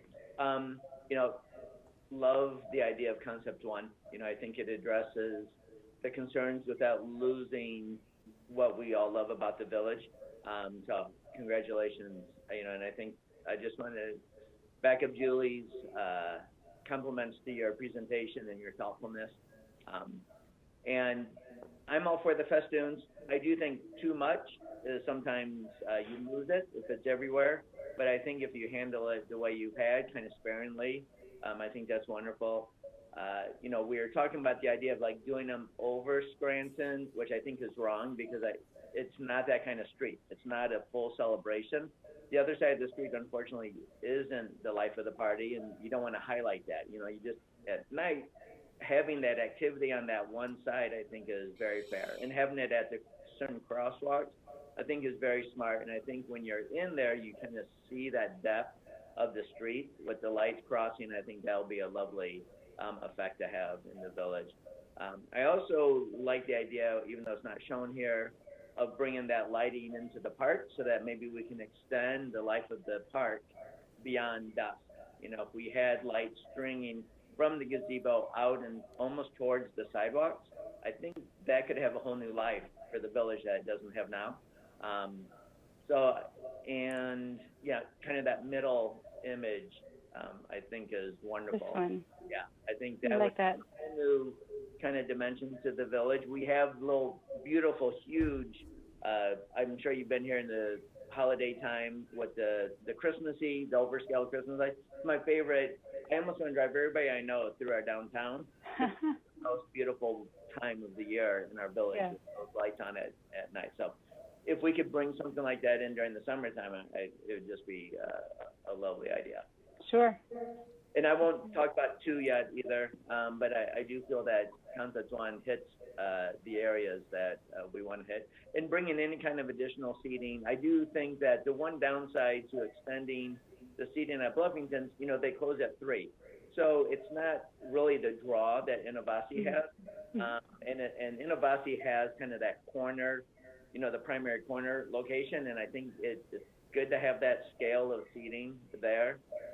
Maybe something a little bit, instead of at the corner, bring that extra seating in the middle where we have other activities, may be more beneficial. Then no one's going to be sitting down at Bluffington's at 8 at night. There's nothing being served there. So maybe if we brought it more towards the middle, we could get usage out of that kind of spillover space. That's a good point. I had no idea that they closed at 3, so I appreciate that. They have a very nice business model. For themselves, That's great. That's all I have right now. Thank you. Thank you. Okay, who else? Regarding the, Matt, what you just talked about with Bluffington's, the uses of these buildings can change over time. None of these restaurants have been here for really that long. If I look back, the corner of where Bluffington's is now used to be a men's clothing store. So these things can change. And there already are plans right next door to Bluffington's to build another restaurant in the back, and I don't think that one's going to be closing at 3 o'clock. So I don't know. Regarding the festoon lighting, I love the idea that we would do something different with the banners, because they really look, like it's a gerrymandered thing that they were just stuck on. I'm not so sure my feeling about the festoon lighting though. It seems like something that's great for to emphasize a temporary thing like some kind of a function or an event or something like that. I'm not so sure that I like it all year round, particularly when you get to February or something like that, where nobody's going to walk. Very few people are going to be walking down the street. Then about Innovasi Corner, I love what you're doing with that one. I've thought that needs something like this for a long time, so congratulations there. And I'd like to see the Bluffington's Corner built up.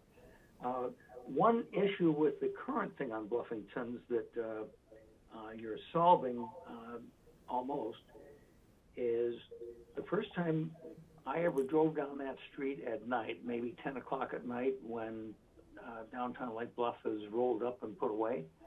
I remember turning the corner and driving east, and I didn't realize that bump out was there, and I almost ran right over it.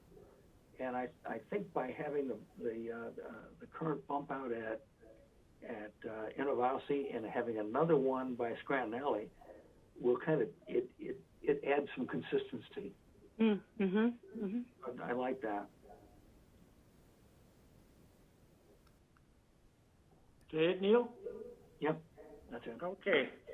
I got some sort of detailed kind of things. Basically, I agree with almost everything that everybody has said, though, Jody. You did a great job here. And, we did have some further some conversation a while back, and I think you picked up on just about everything. But I have a couple of questions. One is not really a question, it's an observation. Where you have the angled, where you have the bump outs, and there's two of these angled ones that are on the south side that angle back in with the direction of the parking. And if you look at the one that's presently at Bluffington's, the snowplows tend to hit it, so it's all beat up. So I would not do the angles. I think, in either the middle or at the end, I would straighten those things out. And at the one down at Bluffington's, I'd straighten it out, and we could straighten it out and lose the one parking space and make that space even bigger, that would be pretty good. Yeah, so I'm saying omit the points, and I'm guessing that you have eliminated any other paving material anywhere in this, and it's just concrete. I'm glad that you mentioned that. The intent was not to omit it completely. I think we could talk about it, but I will say that what's out there today, it appears that there is this brick paving ribbon. It appears that ribbon is installed on a flexible base, like a gravel base, and then there's the concrete here, and you can see the brick ribbon, of course, is settling. It's shifting around. It's not very level. We're completely open to keeping the brick ribbon, but my suggestion would be when it gets installed, install it on a concrete base. So basically you're building the sidewalk, creating a notch, and then you're installing it in concrete. That's a typical detail that we do so that it stays flush and level forever. But, you know, the idea of the way that you have the festoon lighting on the diagonals against the building gives me an idea that, not that you quite echo it on the ground, but instead of just, you know, normal expansion joints, that pattern starts to become more of a crosshatch or something like that. It really starts to give a pattern that doesn't require new materials. New materials, as we found out with the slate, the bluestone, don't necessarily work, and obviously the brick didn't work. It worked for quite a few years, but let's see. What's my other notes here? Maybe I could respond while you're talking about concrete. If anybody gets into Wilmette's downtown, which is currently under construction, we have an all-concrete sidewalk, but we've done a very specific jointing pattern, which gives it a really nice finish. It's very simple things like a 6-inch joint ribbon around the tree pits, and it's a very deliberate joint pattern that, you know, connects to those tree pits and back to the buildings. And I think it would be something different for Lake Bluff, but I do believe in, you know, well-finished and well-jointed broom-finished concrete can really be beautiful. And then, of course, the durability is key. Right. As long as they don't do any roofing over it. And the other thing with the I'll call it the Innovasi corner, what is in there, which we've kind of tended to ignore, is what's called the dancers. Yes. Which was a sculpture that was given to the village by the Lake Bluff Garden Club, I don't know, probably 25 years ago. And it was kind of put in there, and I never really liked it there. But we need to find a place somewhere, or whether it's along in one of these planting islands or something, I don't know. But we need to find some place within the village that was done by Margot McMahon. Mm-hmm. Anyway, I'm liking this, and as far as the crosswalk at Scranton Alley is brick, right? Scranton Alley itself is brick, and so we would not propose any changes to Scranton Alley. It's really just here for reference. Yeah, I just wonder if it wouldn't be just the only place that you do it is run that brick across to the crosswalk, and then pick it up on the other side. Well, just pick it up until you get to the curb line. That's interesting. You know, I wonder if we did that there, if we might want to repeat that theme at Innovasi Corner and that was going to be my next comment. Yeah, you might want to do that. I think that's a nice idea. And again, that would be on a concrete base, so we'd make sure that it's very durable. That's the place it shows up. Yeah. And then it would work nicely with the brick kind of benches instead of, you know, metals. Otherwise, I'm really liking this, and I didn't think I'd like the festoon lighting, but again, the less is more comment happened to be mine. Well, I think that's a lot of times. I think with streetscapes, it's easy to want to incorporate everything, but when you do that, it becomes so cluttered that it doesn't become a place anymore. It's not Disneyland, and you know that's what we don't want to. We want to go there. Just as long as I'm talking, I'm going to tell you about the street lights that are there, which were not the original street lights. I thought they were. But anyway, when we redid that whole street, and we replaced a lot of those street lights, or replaced, because they were all gas at one point. And the idea was that, well, we should make them taller. We made them 16 feet with the arrangement that they have so that nobody would be able to put banners on them. That's funny. And if you haven't hit your head, you're shorter than I am. I've hit my head on those things more times than I can count. Anyway, that's the history of the street light with the banners. Good to know. So I don't know. Does anybody else have any other comments? I had a quick comment. This is Eric Bailey. I'm the director of the public library. Yeah. Hey, everybody. Should turn on my video here as well. Great to be here this evening. Jody, this looks fantastic. So I'll toss in my kudos along with everyone else's. Oh, thank you. So my questions are twofold. First, that big rock outside the Wilmette Public Library, where would I get one?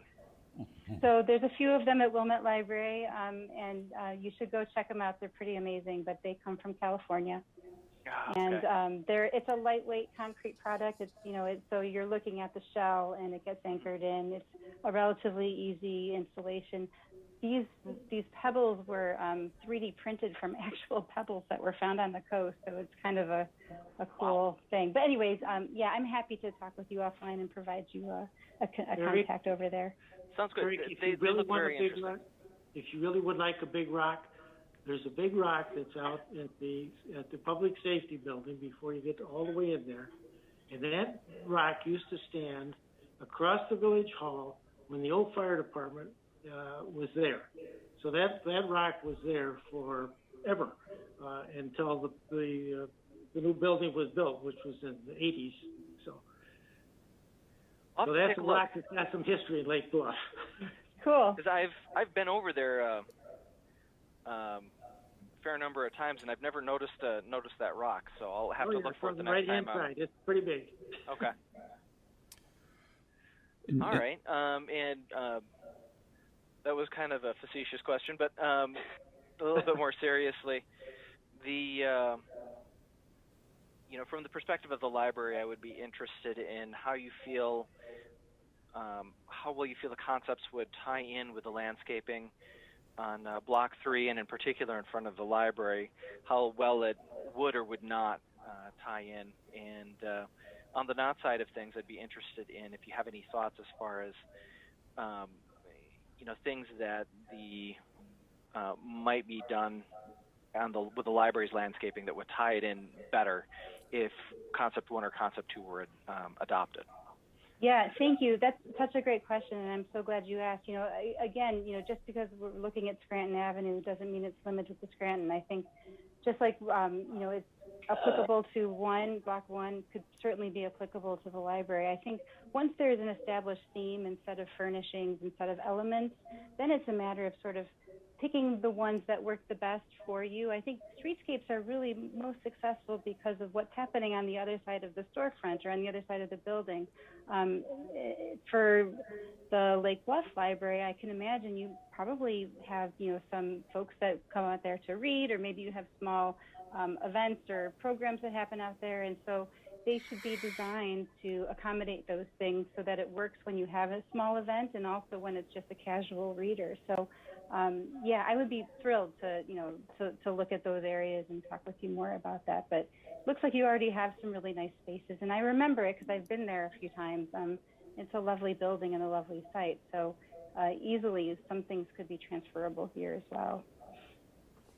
Well, we put some real time into getting things sorted out there. I think, it's 7 or 8 years now. I think now, Neil. Correct me if I'm wrong. But we have a lovely reading garden there, as well as some nice landscaping all around the building, and it had gotten, unfortunately, a bit out of hand, grown over, and we put a lot of TLC into it in recent years, and it's I think very lovely now. But at the same time, you can't lose sight, I think, that landscaping is, you're working with a lot of organic things, and that you need to allow room for growth and change there as well. Nothing is completely static. So definitely would be interested in chatting with you further if you have any thoughts. Yeah, absolutely. Thank you. Mr. Chairman, I think we have at least three people here who I've promoted to panelists who would like to speak on this item. Oh, okay.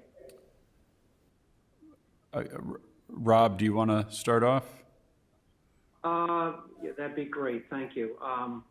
My name is Rob Douglas. I'm the managing member of the ownership of the two buildings on Block 1, and I'm also an architect. So I am somewhat intrigued by everything that's being discussed here with the section of Scranton Avenue for Blocks 2 and 4. But honestly, I have to step back, and I want everyone to think about master planning here for the whole central business district, not just one segment of it. It needs to be an all-inclusive approach to these improvements. Now, I recognize the opportunities to change the curbs along Scranton between blocks 2 and 4. That sort of structural component is critical for that area. But when it comes to all the other extras with lighting and all of the streetscape furniture, this needs to be a uniform, all-inclusive approach to the whole downtown. And that really, I think one thing Block 1 did when it was built 12 years ago is it really framed the Village Green and brought the Village Green into the central business district. Also, with the renovation of the Village Market building, Walnut was no longer an alley. It became a street. These are integral elements in the central business district. So to look at the corner of Center, Scranton, and Walnut as the visitor entry is really not correct. It really should be farther west, really at the train station. That is the terminus of Scranton Avenue, and that is the primary entry point as people come into town, and of course they're coming up through Center Avenue, which is bringing you off of 176. But I really would like to see more master planning and inclusive thinking. This to me worries me a little bit because I don't want the village to fall into the trappings of patchwork quilt type of design. Let's make this so that it is a common thread that weaves the whole central business district together. So that is really my standpoint. I like what's being talked about, but I want the whole central business district to be included in this, not to be left off to the side as another tier of whatever one might be defining the central business district layering to be. We need to have a unified master plan here. So that's really my feeling here. I like the idea of the light elements, but once again, I would hate to see it just on one block and not on the whole central business district. That lighting would work well across potentially the Block 1, tying in the Village Green, depending on what kind of lighting might be considered out there. So there's a lot of great opportunities, but let's not look at just Block 2 and 4 as the framing of the streetscapes. So those are my thoughts. I can jump in here just to say we couldn't agree more, and you're absolutely right. Block 1 is such a lovely gem in the downtown, and by saying visitor entry, not to negate the entrance from the west at the metro station, but just how you view Scranton Avenue, and really to make the case for what the different parking situation would look like.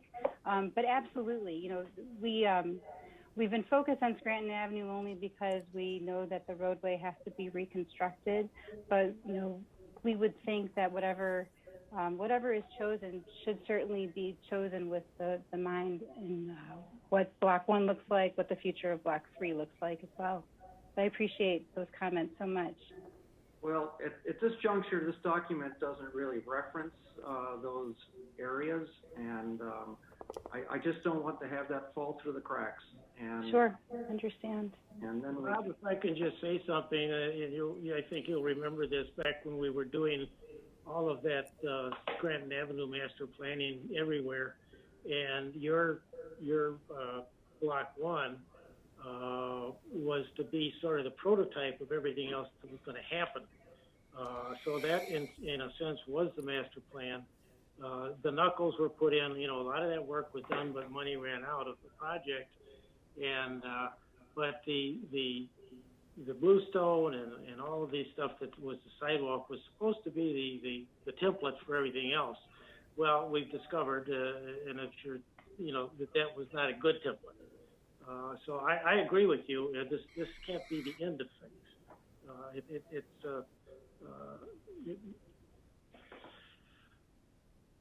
And I don't know what's going to happen once the tent goes away. Then that's going to open up a whole new ball game of opportunity. But you're right. Just take one step back and just make sure we are including all elements within the central business district, not just simply one segment of it. Yeah, So, you got one of the most active elements there, so. Jody, can I share really quickly? Of course. Oh, let me, do I need to stop? Yes. This is to Rob's point. This was the previously approved central business district concept plan for the streetscape. And even it stopped short, to Rob's point, it stopped short west of the train station. It should have been inclusive of that and moved another block over to the east, right? The idea that this is, the next plan that the ABR will be working on will be more inclusive than this plan, but this plan is certainly more inclusive. It's only, focusing on this narrow block again because of the opportunity presenting itself with this imminent construction, right? But certainly, Rob, your point rings true. And I think when staff was having conversations with Jody when she was working up this plan, we talked about that, how all these elements, these amenities that the ABR is reviewing tonight can be plug and play and could easily work along the facade. That lighting, like they're talking about on the south side, could easily be done on the north side. Right, Jody? Absolutely. Yeah.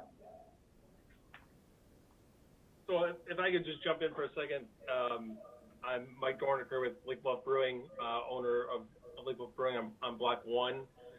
So just to that point, the only thing I would mention would be to Julie's point, that if this work in Block 2 and 4, which is much needed, gets done, let's say fall, that the concern for us in Block 1 would be, to Julie's point, that versus the north side of the street versus the south side of the street, would be more inviting and more beautiful.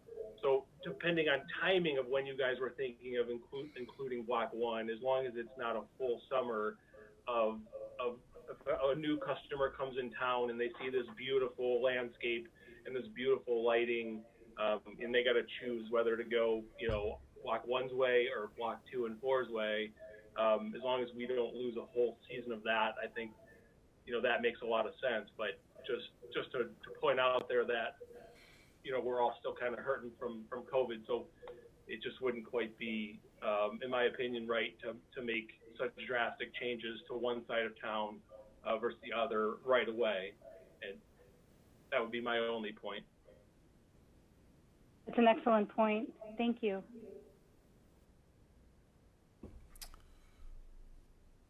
Was there anybody else that?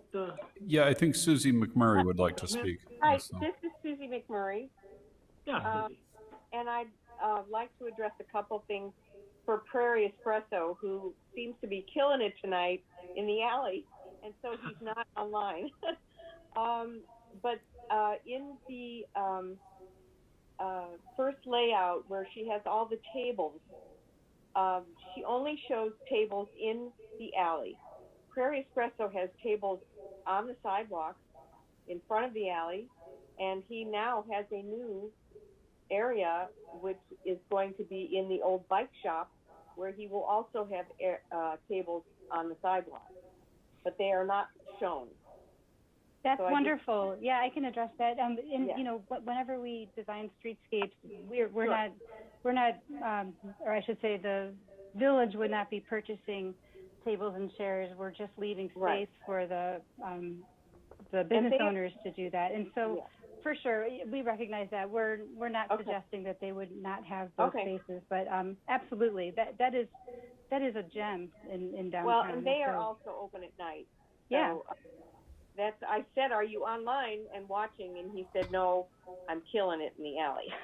Good for him. Well, it's a So beautiful that's evening. okay. No, absolutely. We'd want to support all of his outdoor seating, and the same goes for other businesses. I mean, it doesn't have to be a food and beverage establishment to put out chairs. If the Floatstone therapy place wants to put chairs That's out, me. I think that would be That's wonderful. me. I think all of these places should have space to do that, because that makes it more of a livable, walkable street. I had an idea for. I'm so glad that I can't think of his name, but was there for the library though. Mm-hmm. I think that it would be so cool if the library was able to expand, or the history museum, over to the PNC building and have an overhead walk that connected the two buildings, and make the PNC an activity center for the town, where kids could go after school. They could plant gardens. They could learn how to bank. They could learn how to grow vegetables. They could, it would just be like a community center that was hands-on for anybody who wanted to work there. And I just thought it would give us a purpose for that eyesore. The one comment I would have, and of course we can't speak for what's going to happen to the PNC Bank, but I would say that your downtown is so walkable and so quaint that we should really encourage people to be walking across the street rather than in overhead bridges. So I think the more bodies on the street, the more eyes on the street, really helps bring life. But I would love to see that the library could somehow utilize that building and make it accessible for everyone in town. I think it would be so cool. It would be. Thank you. Thank you. If I may? Sure. I agree. The chief obstacle that we've run into, and we've absolutely taken a look at that and priced it out. But if we were going to, for the library side, if we were going to acquire that property and then work it up as expanding a new library building over there, and then the museum perhaps would occupy the former library building. The current space and layout of the bank building wouldn't work well for a library and would be smaller than what we currently have. So there would be construction that would be needed on top of purchasing the property. And in running through the numbers, where our engineers who we were working with in terms of pricing out our options, it got to be pretty expensive as far as going over there. I think it would be fantastic. I love the idea of a community center. Perhaps in addition to, I think that the existing building would probably work better for as a community center than it would necessarily work as a library or museum just straight away. No, there really are so many great possibilities with that Block 3 building, and I don't know, just anxious to see what happens with it. But thank you for thinking of us. Okay. Where are we now? Mike? I don't think we have anyone else in the audience who is looking to speak right now. Okay, well, we should move on to concept 2, just to give it the... Sure. May I respond to a couple of the things that I think we didn't get to address for the comments for concept 1? And they're just 2 things. I think Julie asked a really good question about, infrastructure and how that relates to, potentially new land uses. I think Matt might have asked the same, but we have seen that when welcoming streetscapes are built in the public right-of-way, oftentimes it does lead to new land uses, new businesses taking part, because now they've got a nice, better open space in front of their business. And so that really is something that can be done and should be considered. And we love the idea of incorporating more places for outdoor seating on the north side, and for even if Innovasi or others wanted to expand their dining to the north side, assuming it's done safely, I think that's a wonderful idea. And then one other item I heard about was sort of this seasonality of the streetscape, and will somebody walk down the street in the cold months of February, for instance? And we've seen a lot of really wonderful things happening in wintertime. Minnesota, the other European countries do great things in the winter with their outdoor streets, and I think we've all started to see that, especially this past year with COVID. But things like additional lighting, especially when it gets dark so early. Also things like fireplaces, those are things that can be done to help bring warmth and encourage people to come out. So we can certainly think about this as being a year-round type of an environment.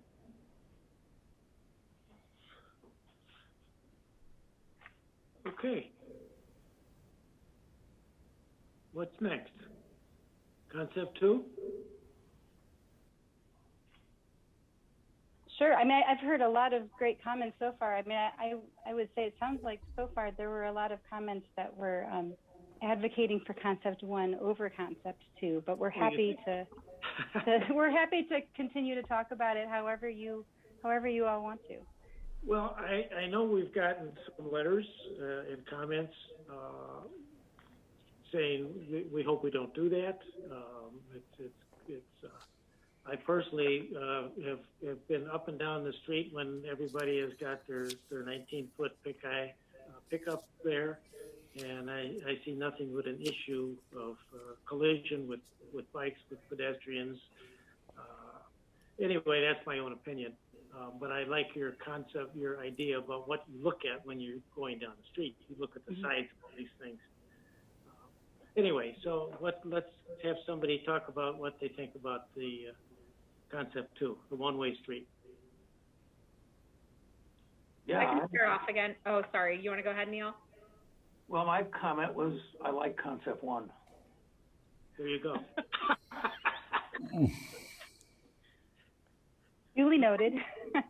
Julie? My comment is I just don't feel as though having a one-way street, there's so many challenges that come along with that it does not seem to be a good choice with all the other great opportunities with keeping our two-way street. I'll leave it at that. Matt, I know where you are, but you might as well say it. Yeah, I think this hits almost every wrong thing that we could do, which is great to see. Just because you have to get it out there, but it just seems like it goes against the way that the village flows. There's a daily rhythm to the village depending on the season, and it just totally goes against everything that Lake Bluff does. And I know you're not trying to force anything on us, but it would be the total wrong thing to do for 20 reasons. Yeah. I mean, even your that great Photoshop perspective is a great, that was my fear, is you're looking like you're going through like a Target parking lot and not a streetscape, so which is the last thing we want to do downtown. It truly looks like you're going through a parking lot, and it's such a gem of a place. It's just, there's so many, and it's expressed by other people in the village. I think it's the one thing I think the village would all agree on, that this is the wrong way. So you've united us. I just remember last time we talked about this, Mickey Collins was piped up, and she lives just due east of there, a couple of blocks. And her comment is stuck with me, is I'm coming up to town, and I get to the corner, and it says, "Do not enter." Yeah. That's not a friendly thing. And then it forces you down a really bad road, that the road over the library. You say nothing about the traffic problems it creates, how to get to. Anyway. Yeah. But well, I you do think about, who the streetscape is for. I mean, it's for visitors, but it's for your community, and you have so much community coming from the east. Nice, but it's not for the visitors, it's for the community. And I also made the comment, nobody goes through here. They're here, going It's a here great to comment. do someplace else. And that's always been the way Lake Bluff is, so. Bob, it's If Susie, I and recall, I'm I think it sorry was to say- I think it was Jeff Hansen that came up with the idea, and I just would compliment him for, being thoughtful and coming up with ideas. We may not like it, but it's good to have ideas. Still a good guy. Yeah. How many parking Absolutely. spaces? The difference between civil engineers and architects and planners, right? Drew, how many parking spaces does it create? Jody, you want to go through that? Because downtown Lake Bluff needs parking. So I'm trying to remember, Susie, were you at the last meeting of the ABR? We talked about the various parking solutions. All of them had warts, right? None of them were perfect. Yes, I understand that.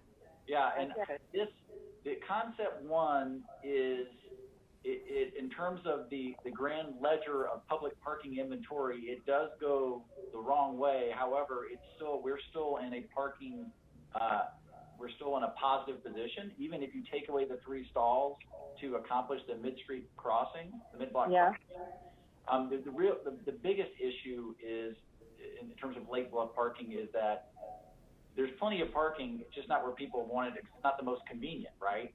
Well, because nobody wants to go from the train station. Right, which is even more abundant now more than ever, right? Yeah. The idea that you don't have to spend a dime, there's plenty of available public parking. Okay, I have another question. So Sure. Would block 1 be included in the one-way? Or if it can be two-way, can you still have it two-way and have angled parking on both sides? So block 1 could remain exactly like it is today, two-way. At least that conceptually, that's how it was thought of, that only this leg between Walnut and Oak would be one-way bound. Yeah. That's the way it was conceived. Well, and if memory serves me right, if you had the diagonal parking on both sides, the street centers do not align. They don't, but they kind of really don't today. And to answer your question, Susie, I think we're picking up 9 stalls by doing one-way. That would be there's 9 more customers for me. But that's the trade-off, right? Yeah. You're serving multiple constituencies here with shoppers as well as the pedestrian folks and cyclists. You're trying to accommodate all users. Right. Well, I agree with Rob, though, that we need to do an overall plan and include the whole, central business district. So I'm all for that. Maybe if I could just chime in on a couple of things, because this ultimately is always the conversation to have is, how do you address on-street parking?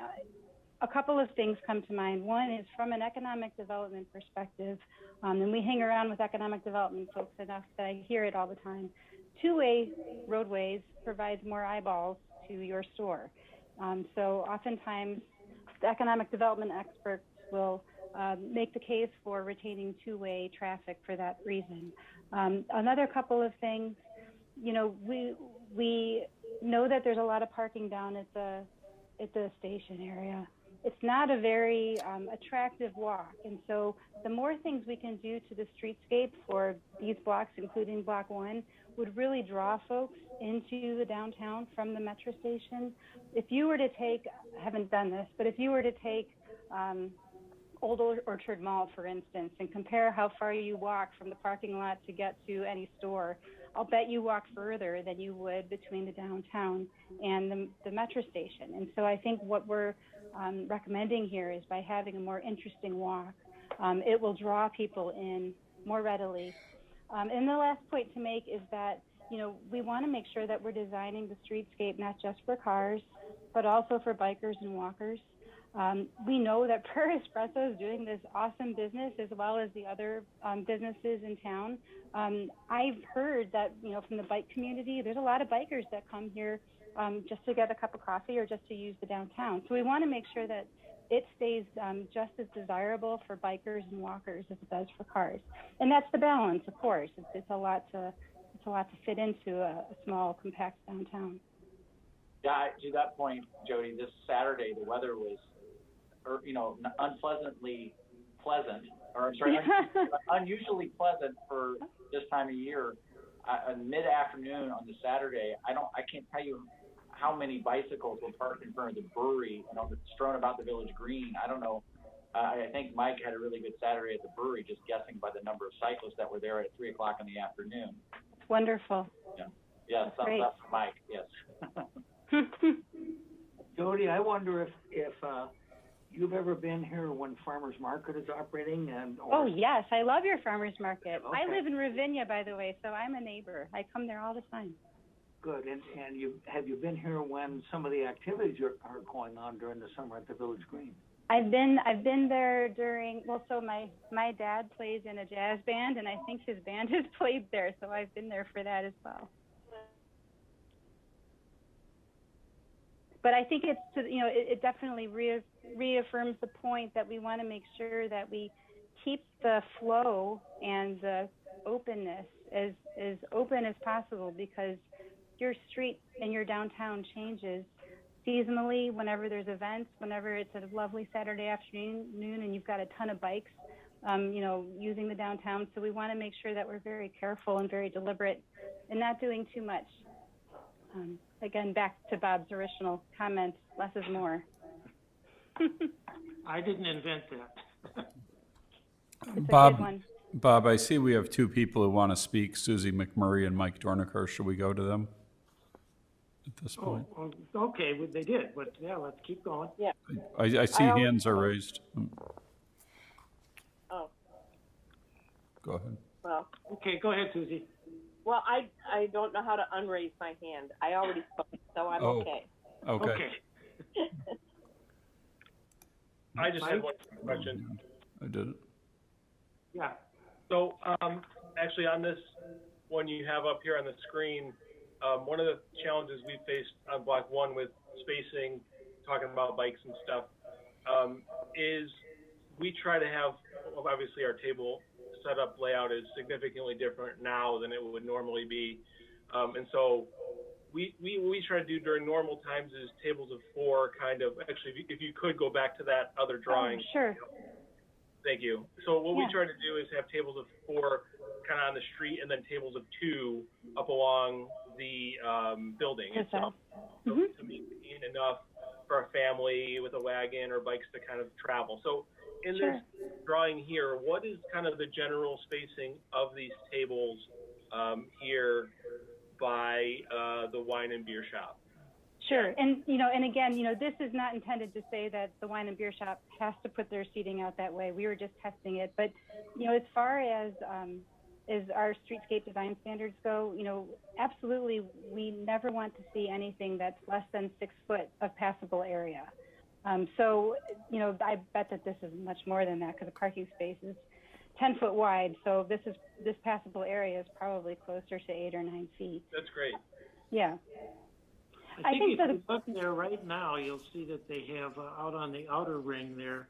I just went down there this afternoon. It looked like they had 4 places out there, 4 tops, and nothing along the wall yet. Mm-hmm. But people move those tables all over the place. Sure. And, Lake Bluff is really blessed that it has really wide sidewalks. So many communities, really work hard to get this when they haven't been built that way. So it was very smart of whomever way back long ago to develop the sidewalk this way.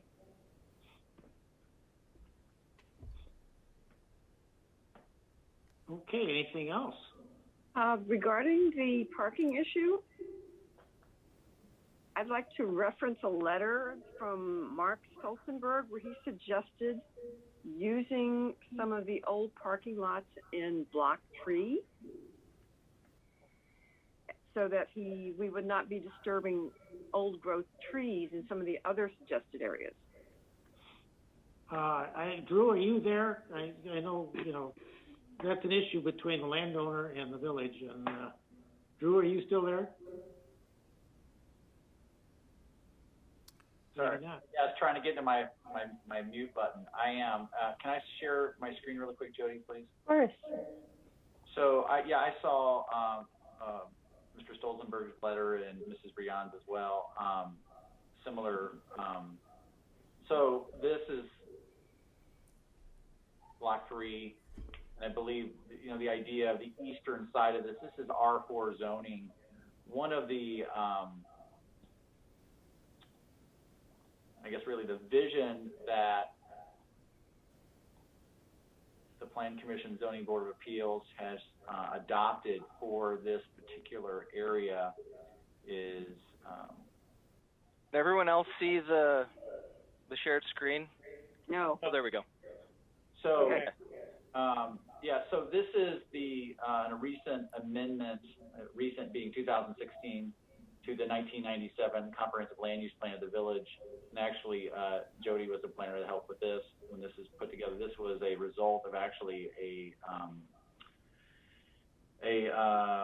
appearance preference review of our central business district, and resulted in not in the village adopting design preferences, but rather amending its comprehensive land use plan to talk about how Block 3 would be handled with incoming developments. But the short answer is, if you look bullet number 3 here, it talks about Block 3 should be treated as a residential transition between the central business district to the west and scale to the surrounding neighborhoods. The idea that the land, the ultimate vision for the property is to be residential transition, right? Because it's complicated because the west side of the property where the bank sits is central business district zoning.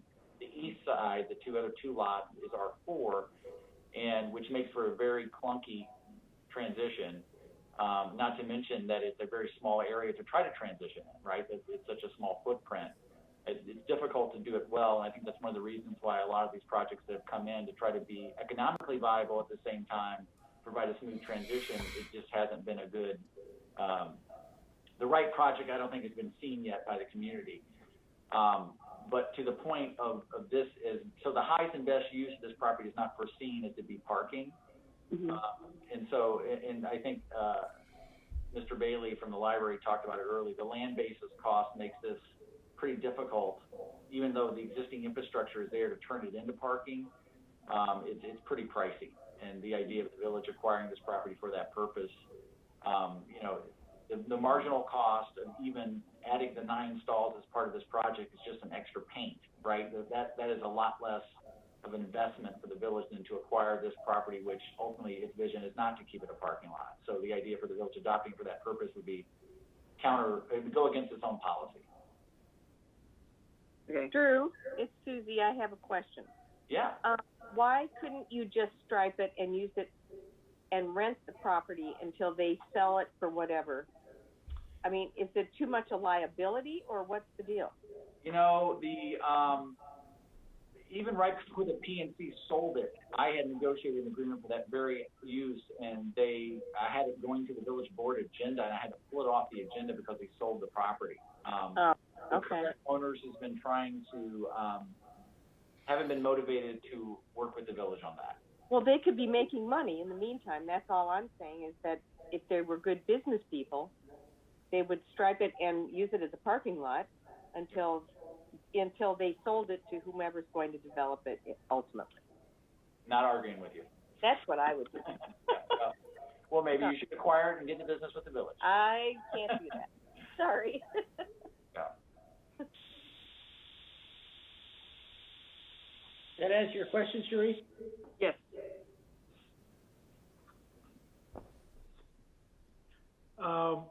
Just one thing on concept 2. It seems that though this group anyway is unanimous in not pursuing concept 2, and is the village board expecting us to report back some information, or so that this doesn't get any, as far as we're concerned, doesn't get pursued any farther?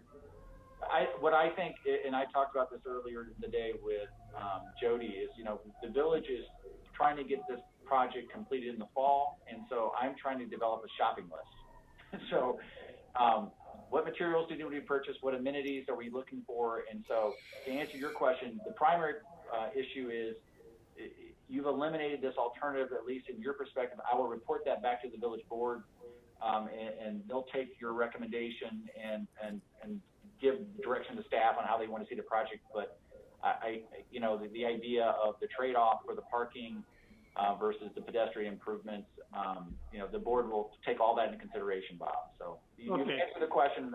They wanted your recommendation, and sounds like you're prepared to give it, and that the two-way street is preferred. Yeah, we don't need to formalize that, do we? No, I'm going to wrap all this together, and I know I'm hoping. I know it's already 8 o'clock, and you guys started earlier, but to the extent that we can, I know Jody is trying to get to the point where she can have a refined plan to share with you all next month. That'd be great. And so, I just a couple clarifying points, Jody. I don't know if you have any, but I had a few. Go for it, Drew. So one, we talked about materials, and I had a question from John DeRossi had asked about the sidewalk materials. Would it be brick or would it be concrete? Jody talked about different treatments at the joints that you can do, and to have single material. And I had a conversation with I'm trying to see if Rob's still on the call. No, he left. He and I had a contact. I don't know, a month ago, we were talking about how Block 1, like you said, Bob, was a bit of a pilot project and see how it worked. But we know that the mix of materials that during the winter they move at different paces, right? In the freeze thaw, and it's not been pretty. So the idea, I think, from a maintenance perspective, and even when you have to go back and do repairs of concrete or other areas, the idea of uniform material, and the fewer materials, the better from a maintenance and from the village's perspective. So if you all are saying that all this can be concrete, and maybe it is somewhat, there's some, I don't know, decorative treatments to it, as Jody's describing, but it is a single material versus maybe, just like you said, Bob, the brick at the crossing, carrying that element out and across, and maybe at the other crossings. If we can maybe narrow that down for Jody so she can help out. And again, I guess building on Rob's point earlier too is, think about that, and how would you want that to look on Block 1 and on Blocks, 3? Where would you like to see those same elements repeated? Because if we're going to start putting this concept to work, and we're hearing from businesses that they want, these improvements, these new amenities extended on the other blocks, I guess we need to be sure what we're doing here would make sense on all these other blocks as well. Well, in my opinion, it does, just like I thought it did when we did Block 1, which was a failure of material. But no, I agree with that, and I forgot what I was going to say. Well, I mean, to that point, Bob, would you be looking to create a brick crossing from, let's say, where the B Market is to the Village Green? I know they look cool, but a brick crossing just does not work well with snow trucks. Maybe I misunderstood what you were talking about at the Scranton Alley. Then you were saying just the brick only continues to the end of the bump out. Yeah, to the end of the bump out, and then it picks up. But then you do. I mean, if you ever look down at some of the intersections in New York City, they do their stripes. They do all kinds of wild patterns, and instead of just the regular, walking stripes that everybody else does, they do crosshairs. It's really neat, and it's just a matter of paint. So you can do some pretty amazing things with traffic paint, and absolutely. We're working on a project in Lincoln Square in the Chicago neighborhood where a mural artist has done some amazing things with traffic paint that I can share. But separately, the way that I interpreted it when we were discussing this earlier, Drew, was that it could look something similar to what this top image looks like, where it's a broom finished concrete with an interesting joint pattern, and then a brick ribbon along the back of curb that would be installed on a concrete base. And then there would be a painted mid-block crosswalk, and then, that would pick up on the other side. Whereas I think the other thing we talked about too, and Chair Hunter, tell me if I'm correct, is that at the mid-block crossing, we would continue the brick itself in that whole mid-block. Well, no, that's why I'm saying I would if you didn't have snow. If you didn't have snow trucks. Mm-hmm. So, the Public Works doesn't like brick. They don't like on corners. The sidewalk? Well, no. I think if it was just the area, if it was coming out of the alley and continue that through, I think the brick ban would give Public Works heartburn unless you guys really wanted to do it. I mean, are you? That's my point. Yeah, I think it would. Yeah. If they get heartburn, then they lower the shovel when they get to it. Yeah. Yeah. Sorry, I'm just trying to get back to it. I don't want to speak for the rest of the members. Is the rest of the ABR comfortable with the idea of this being like Jody has shown it, it's concrete, but then the only decorative brick would be at the crossing coming out of the alley? Well, and probably down there at the Innovasi corner, and maybe depending on the pattern of what evolves at the Buffington corner, if there's some way to do it there. Just judiciously, it'd be like 3 points where here's where you go, here's where you cross. And then across the street as well? Maybe. The north side of the street? Just a little. Like the landing? Would you carry it all the way over to in front of B Market to the park?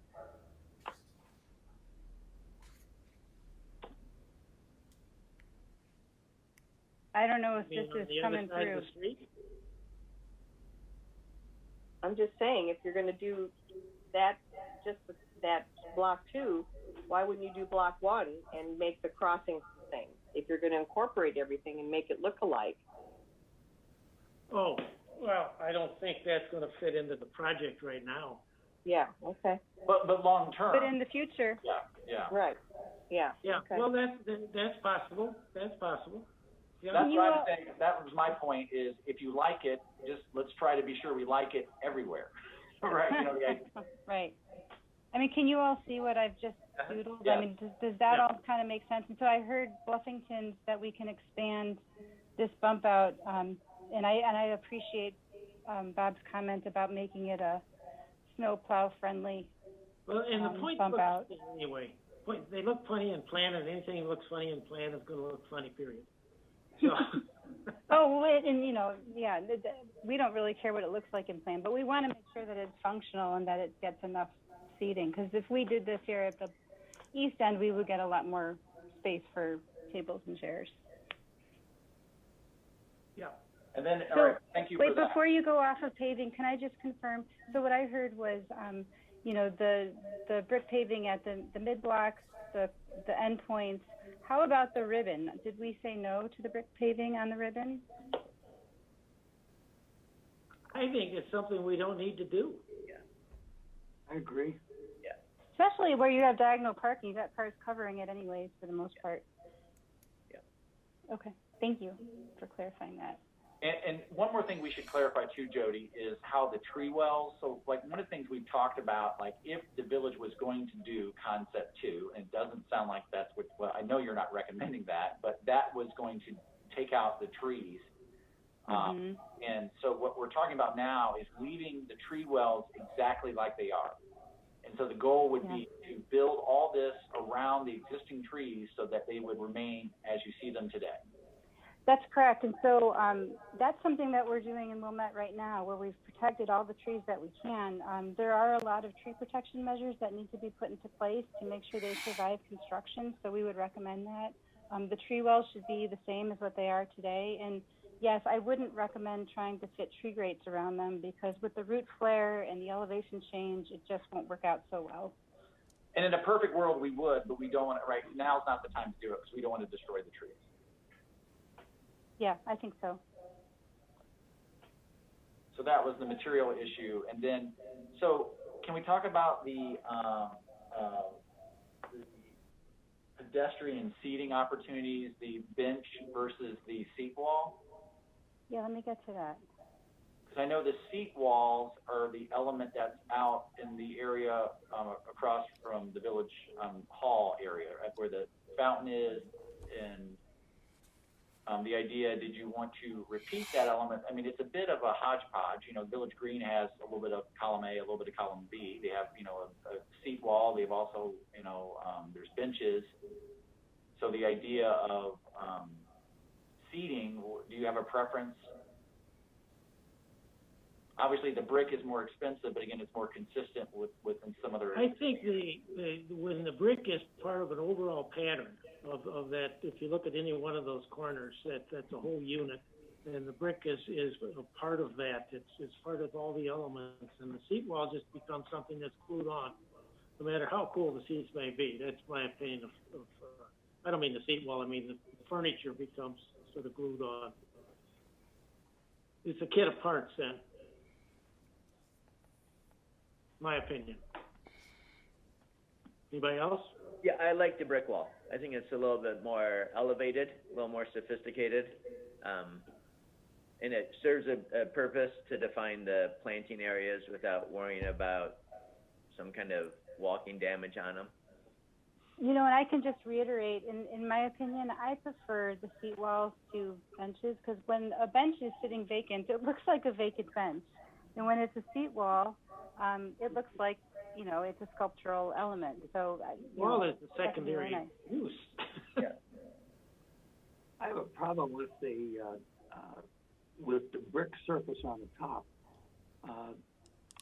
After a few years of going through a winter, usually it's going to get stuff in, you know, ice and stuff in between the bricks, and they're going to deteriorate quicker than you can imagine.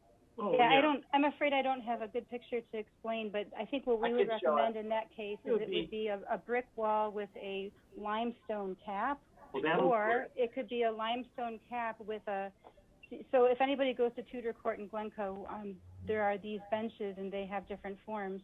In some places they're sit on top of a precast or a cast in place retaining wall. So it could have a wood seat and back. It could have just the limestone cap, but agree, it should not be brick at the surface. Jody, can I share? Oh, yeah.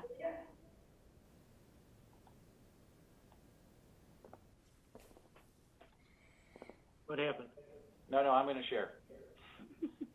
I wanted to show what I think what we're talking about here. This is right in front of the Village Hall, the fountain. Yeah, that's got a limestone cap with piers. Yeah, and the same, it's hard to see, but it's here as well. Yeah, behind the yeah. meeting. Right.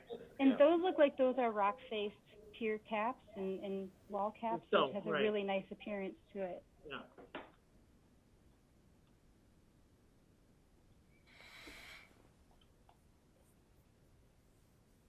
These are, you know, different, but existing. You know, there's stone with, I think it's I don't know if it's slate or bluestone on top. So.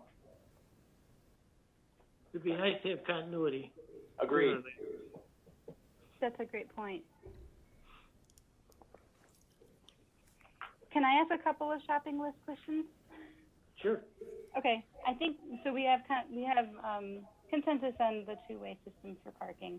The lighting, festoon lighting. I heard good feedback about festoon lighting. I think I heard some comments that said it was preferred to be over the sidewalk, not over the road. Would that be a fair statement? Yes, I think so.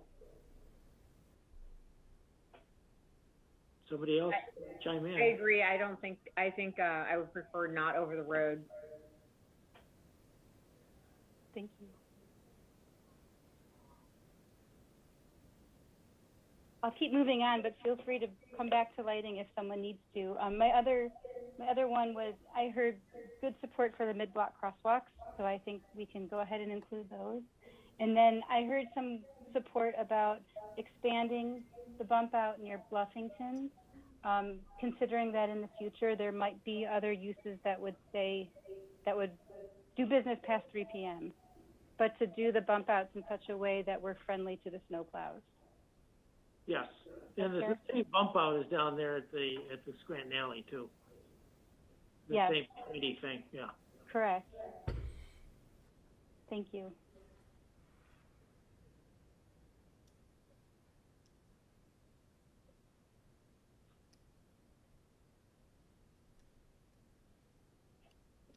Bike racks and planter pots are all that's left on my list.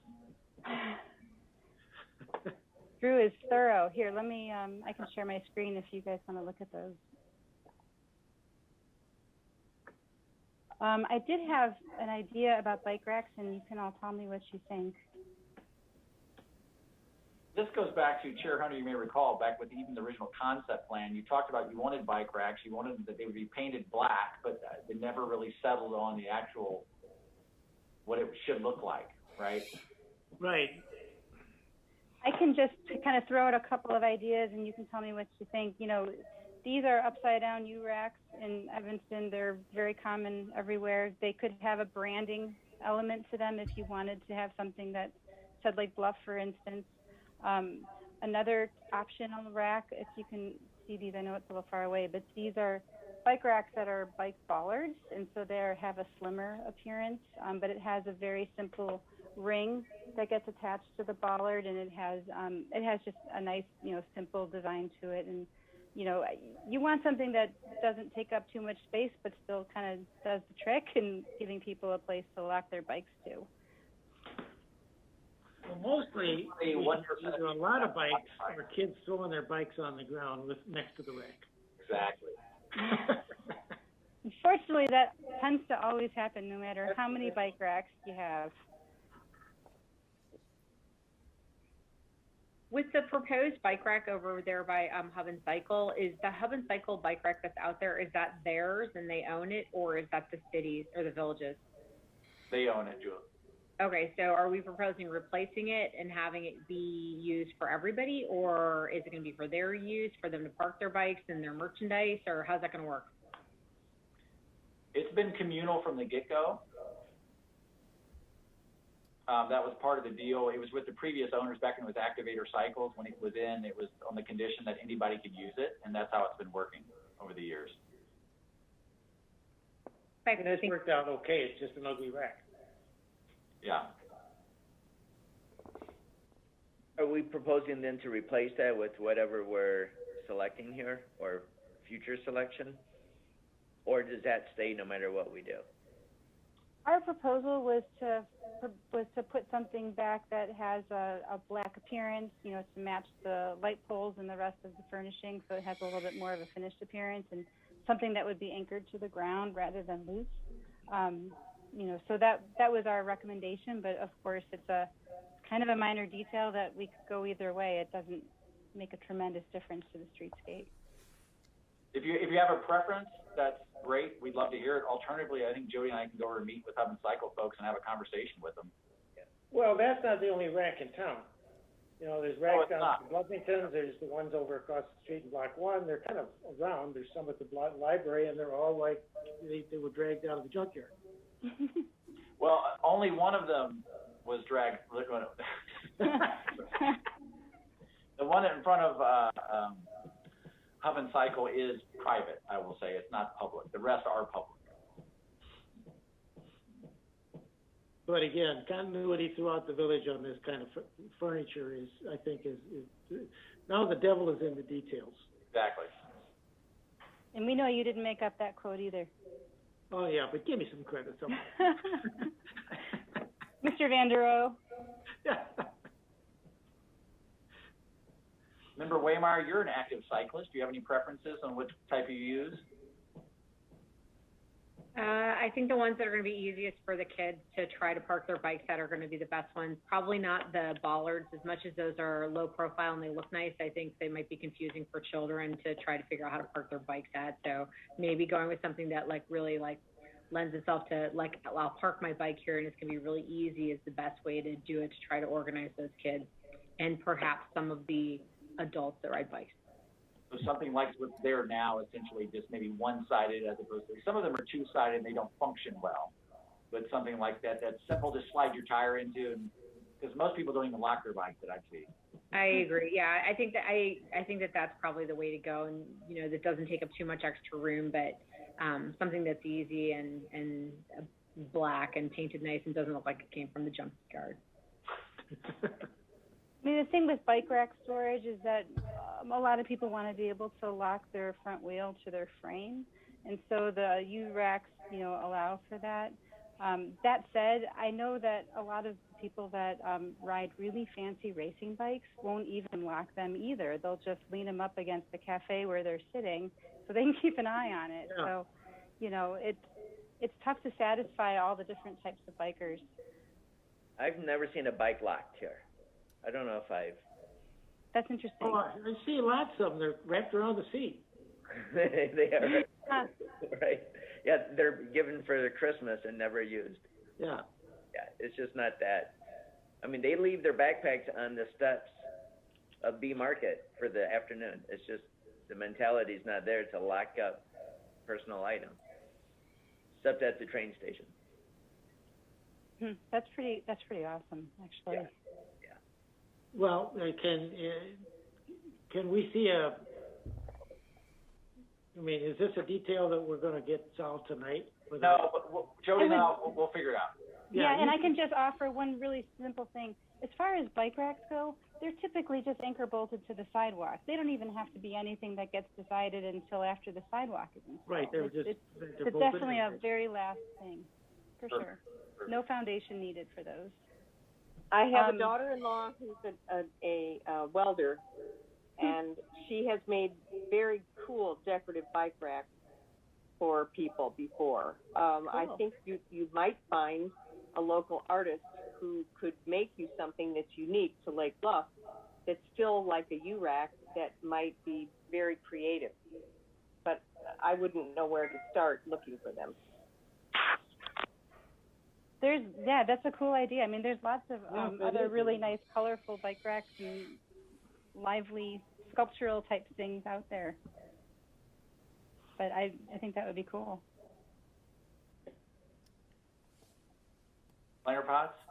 I think everybody knows we've got the planter pots that are actually the planter beds. They're large, I'll call them flower boxes that are some sort of cast material that are in and around the central business district already, that the village has purchased working with the garden club, and the idea of, those things, they're probably approaching 10 or 15 years of age, and they won't last forever. So the idea of the pots, we could do those. Drew, you're talking about pots like this one that's pictured here by Buffington? That is one of them. And then there's round ones. There's lots of different kinds out there. I mean, I think you can just barely see past Scranton Alley here. There's another kind of a pot. And I think these pots that are up against the storefronts, we would recommend letting them stay if they can, and encouraging businesses to do their own planter pots. As far as the planter pots that we were starting to show on the concept plans, we were looking at things that would be a little bit larger, that would be used to better define where cars go and where people go. So, for instance, and I know this isn't the right pot for Lake Bluff, but this is Evanston's standard pot. And so they're placed close to the mid-block crossing, close to the curb, so that cars know that this is not a place for cars to go. These balls do a similar function, although I don't think they're right for Lake Bluff either. But, in Winnetka, these are precast concrete planter pots. I wouldn't say the same one, but I would say that to put a planter pot close to a curb, we would want to have something that's very durable and fairly large, so that people can see them if they're driving in their cars, and it kind of creates more of that street edge that we're trying to create here on the street. Well, let me fill you in on how those planter pots work, because the garden club 4 times a year plants those with a theme, and my wife and myself do the ones on either side of Lady Bird, so I've got real experience in doing that, chopping knife and everything else with those things. So that's how those things happen. And the village provides the pots and the dirt, and they clean them out. And I don't know who pays for the plants, Drew. Does the village pay for the plants? Yeah. And the garden club says this is what we want to put in, and the village orders it, and there we go. I think that's a great program. I mean, they really lend character to the street, and I mean, if there's interest, we would encourage that to continue. Well, it's been going on for ever since the pots showed up. But if the group likes this idea of, precast concrete planter pots that are, a little bit larger and closer to the curb to help define those spaces and separate people from cars, we can offer up some suggestions, alternative styles for staff to look at. Yeah. Again, we're in the details right now, and I don't know how far you want to go with that right now. I had one more detailed question, just for going back to my list. The festoon lighting by Bluffington's on the south side, when you increase the sidewalk, I just want to make sure that the the consensus was to include festoon lighting at that corner. I think so, yeah. That's an affirmative? Okay. That's my opinion. And I think along that same theme, we heard that there was good feedback about taking the banners off of the light poles and mounting them to the festoons and using an integrated banner attachment for the banners on the festoons. I think that's the best thing to do. I mean, my recollection is you could buy the pole with a hole in it and the rod would go through the hole. We didn't do that. Yeah, I mean, so when we do festoon lighting, there's a lot of engineering that goes into making sure that it can hold the load of the festoon wires, if they have birds on them and all that other stuff. But we would also ask the lighting manufacturer to incorporate calculations for banners on probably both sides, just to make sure we have that baked in. Whether or not you put banners on both sides, I think it would be useful to have that structural capacity. Yeah. Jody, one more thing. I know this is probably going to be, I'll be greeted with stones, pitchforks, and torches, but I'm going to throw it out there just because it's worth saying since it's the planning period. But I think there's a park in Springfield, Illinois that has festoon lighting that has the ability to change colors. I was wondering if that was going to come up. Yes. Well, now's the time to ask the question. I'm not suggesting it, but it's my understanding you can change pretty much to any color under the rainbow, yes? So I can tell you a little bit about that. We haven't actually spec'd them that have been installed, but we've researched it. The way I understand it is that the color changing bulbs need to have a very different controller and system than just the white bulbs. And so if you want color, you need to kind of bake that in from the very beginning. But yeah, it's an option for sure. You know, visually, I think in my opinion, I think the simple, you know, white light glow looks nicer, but it's completely up to you all. I'm with you.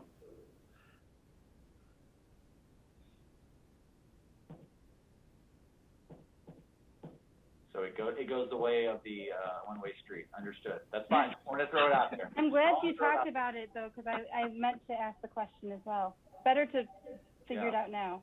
And then also all these opportunities, I don't know if you created by doing the Bluffington bump out additional, does that create another opportunity for another tree, Jody?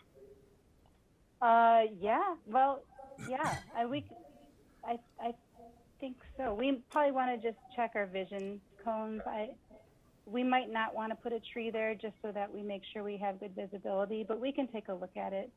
Because I mean, this was interesting to me because it was already a net 5 for trees. You know, you're adding more tree spots, so. Yeah. I mean, we'll look at what's a good pattern. Last forever. Sorry, what was that, Chair Hunter? I said some of those trees maybe are, you know, more short-lived than other ones. True. Mm-hmm. Yeah, there is a big ash tree here that I understood had been inoculated for the borer, but that one probably won't have a very long life. I mean, if you look at the pattern of the festoons, we really need to make sure we steer clear of the trees. So it would probably be a version of this, you know, down here at Bluffington, a smaller version. For some of the trees that within a few years might go, if we replace the trees, would it make sense to put grates around them at that time? That's something to think about. I mean, I think, you know, the trees are all very different sizes right now, and so if you did something like that, you would have a pattern of some trees with grates and some trees without, but you do have the precedent of having tree grates on block 1, so you know, and it's a nice tree grate. It's a good finish. It's a good quality product. So we're not opposed to incorporating them with new trees.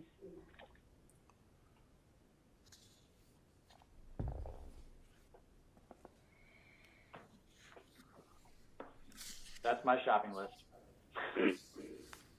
Does anybody else have any other comments, or anybody in the audience have any comments? Because if not, we could maybe wrap. Oh no, we can't wrap this up. We got more stuff to talk about. Yep, we have 2 more items on our agenda. Nobody has their hands raised for the current one, though. Nobody has their hands raised? Correct. Okay. Jody, do you want to stick around for the mural? It'll be short, I imagine. I'll try and stick around for a little bit, but I might have to hop off. But I just want to thank you all for sticking with me and talking through all of this. I mean, what we got through tonight is probably what takes other communities, 3 months. So appreciate it. Thank you so much. Thanks, Jody. It was great. Okay, so I don't even have my agenda anymore, but what's next? The murals? Okay, Mike? yeah, we have item number 6, a discussion of possible murals downtown. The Lake Bluff 125 committee is considering installing temporary murals to continue the celebration of the village's Quasqui Centennial. And Pam Russell from the committee is here to talk to us about it. Okay. I'm part of a subcommittee of the 125 committee, and last year we did the Dogs on the Bluff, which was received very well. We wanted to continue kind of that feeling with the public art project this year, and we've come up with a couple concepts and locations for outdoor murals or wall art, and I think, Drew, can you post those or show those?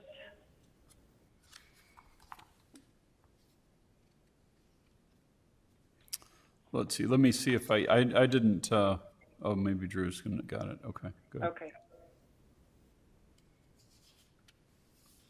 Sort of a mix of concepts. This is the library's west wall. These would be cutout figures. This is a very crude representation, but the idea we've got is that people can take selfies and photographs with the art that's out there. So these would be historic figures, cutouts, given some dimensionality as they're mounted to the wall. And you see we have a model there giving the scale. Is that live person in there, George? Yes, it is. my willing model. Fortunately, with COVID, he was not working in New York or Milan at the time and was willing to put in his time here. That's right. So when you say they're cutouts, or say that? For this concept, and we've got three different concepts. This would be the images printed on Sintra, which is a PVC type material. We use it for lots of our museum displays. Yeah. And they would be cut out much more perfectly than my crude cutouts here. And then mounted to the brick wall for, the bathers, the other one, we envision that having more dimensionality where we'd cut out maybe 3 or 4 groupings of the figures so that we could set them at different distances from the wall. So, kind of neat and kind of spooky. So I think the Close family, the other one with the cow, is a little bit more spooky, but don't want to scare small children. Right.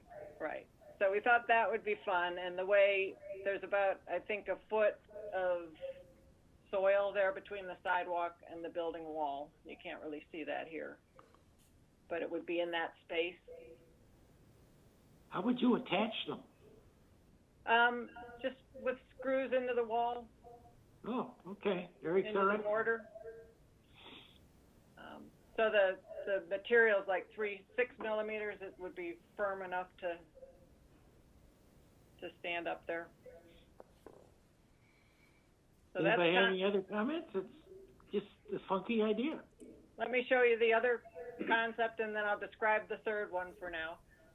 So this graphic was created for the 125. It's on a lot of the apparel that we're selling for the 125 committee. This particular one, some color's been added. I don't know what the final version would be, but the letters are made out of all the street names in Lake Bluff. Huh. So our concept here, this particular, it would be 2 signs, each 5 by 10 on that same material. So it's 20 feet long, about 5 feet tall, and so people can point to their street name and take their picture or whatever they want to do there. So is that in the alley? That's on the east wall of B Market, Okay, between Hansa and the window. yeah. So the scale, I think it's about 22 feet from the window to the downspout. So it's not totally accurate, but close. And then the third idea, and I'll explain them and you can ask questions then, would be a painted mural. And we looked around town as we were coming up with these concepts for appropriate walls, and that was hard to find. The Walnut Building is the one location, the building that the city owns and uses for storage across from Hansa is what we are thinking would be the best possibility because it's already a painted building.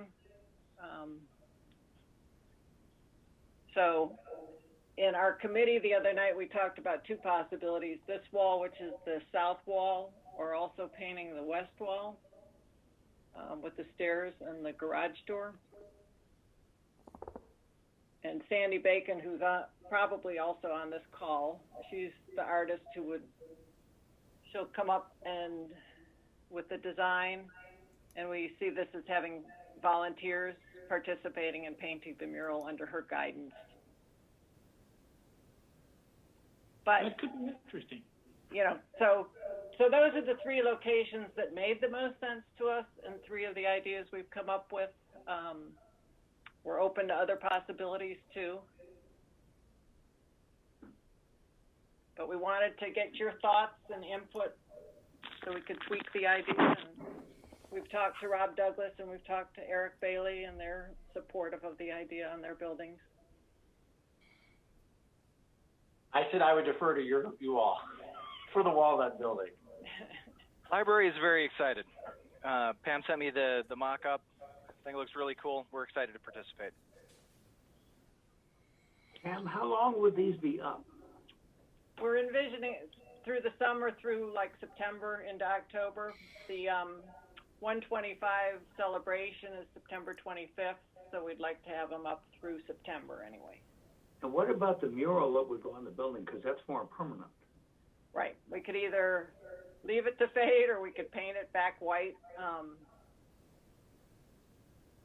And the other possibility is doing it on some material that's attached, but we like the texture of the bricks and thought it would be neat to do it, paint it right on the surface. I like the idea of it being, I like the whole concept. I think it's fun. The only concern I have is with the mural, if we were to decide to leave it up there long term, is typically when I go out to other cities, villages in central Illinois and west between here and Iowa, you get into the small cities and you see that they've painted murals all over the place, and it's the one thing that they've thought of that will attract people to move to their community. And they're usually poor communities and rural that are not doing well. And I just wouldn't want to see it be permanent because it carries that stigma with it. But for a temporary thing, I think it's absolutely great. Will there be a sign or something to identify what that mural or artwork is there for, the purpose? Yes. But that's, the details of that we haven't worked out. I think even one possibility is like a QR code too that links to more information, to have a sticker or something that's simple there. Yeah, Charleston, South Carolina, during their anniversary, they took a Victorian, one of their Victorian homes, and then took the army the pattern of camouflage, and then painted the house in all the approved historic colors within that camouflage. So it'd be interesting. I mean, we don't have that history, but it's fun to kind of turn on something that your village is known for, a history of, to be a little bit more progressive about it. So, kind of like what you're doing with the cows, it's a nice kind of cheeky thing. So I think sometimes that's more successful than trying to do like a streetscape on the side of a wall or something. Do something that's really bold and big, so that it kind of stands on its own. I think the one thing with the library is if you're truly wanting people to take pictures with that, is like making sure that becomes that, a lot of times when you see those huge, like butterfly wings, or angel wings that people stand in front of, they're like 30 feet. It's a very strong statement. I think you'd want to go bold, is guess what I'm saying. If we're going to do this, don't do the little, don't do something humble and small. Let's go bold with them. And I think you are, I like that, but I'm just saying there's good opportunities to do something great instead of something that is kind of safe and maybe gets kind of boring after a while. Not boring, but I think we want it to be good for, if it's there to for have 4 the months, impact. something Yeah. big. Do something big for 4 months. That's great. And the other idea when you're talking about drawing in Lake Bluff is a fourth idea we have is taking the Lake Bluff logo with the dog chasing the figure and leave the figure out so that people can be the person imposing themselves in it. That's good. But I was just going to say, I think it's a great idea. I would love to see more locations, and whatever you can do to secure additional locations around the community would be awesome. Any other places downtown that have those opportunities it would be someplace for people to see that and still be safe to take pictures. well, that's wonderful. We would love to do that. So if Yeah, anyone I has agree ideas, with that. please send them, share them. I would like to see something on the blockhouse as a permanent thing.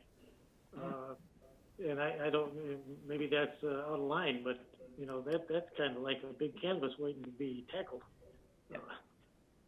With as Matt says, big bowls there.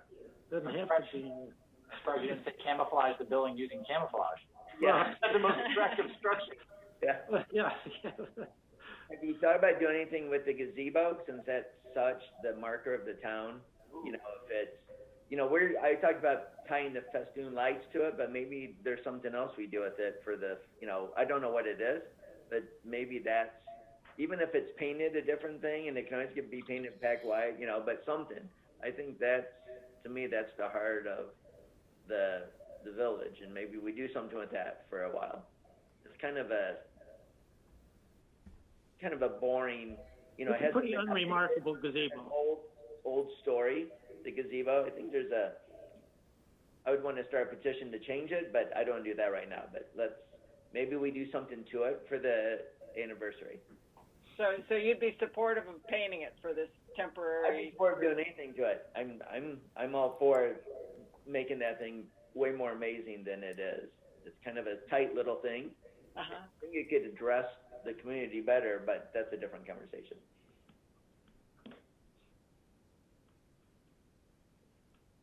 Any other ideas? We'll brainstorm and come up with them. Hey, I'll plant a seed. If you ever drive over the Green Bay Road Bridge, if you've noticed that bridge actually glued onto the side is the old bridge. Yeah. Do you remember that? Do you guys know about that? Yeah. Yeah, the old metal bridge. Bob, you could probably tell the story better than I can. But that was done to have, I presume at the time, to try to address the historic nature of the bridge, historic, that they just did that. And now the village is working with IDOT as part of our plans to redo Green Bay Road. The state is really giving us a hard time because we were going to redo the bridge and make it look like the Moffett Road Bridge, which we think is lovely, right? That was one that you all worked on years ago. But they're really leaning on us to try to find ways to repurpose the old bridge. So if you can look at that, the metal structures there, and say, how can we repurpose this or redo something on, with the village green or with the gazebo or, something, have at it. So open to ideas for that. I know that's a little off topic, but it's kind of on Matt's idea of let's think big and bold. All right, we love it. Yeah, there's a competition every year called the Serpentine. I forget. Bob, do you know what city that's in? I think it's like in Belgium, and every year an architect, some famous architect, and it creates a path like in this area.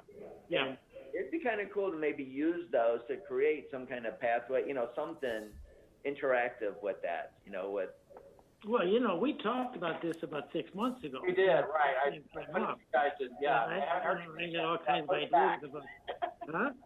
Yeah. Heard anything? You guys got to go keep thinking about it. Yeah. Every time I go across that bridge, I got another idea what to do with those things, you know. Send them. Text me. Well, I don't think you want one in your driveway. That's true. Anyway, all right. Pam, I think you got what you were looking for. Yep, thank you. And if you have other ideas or suggestions, send them our way.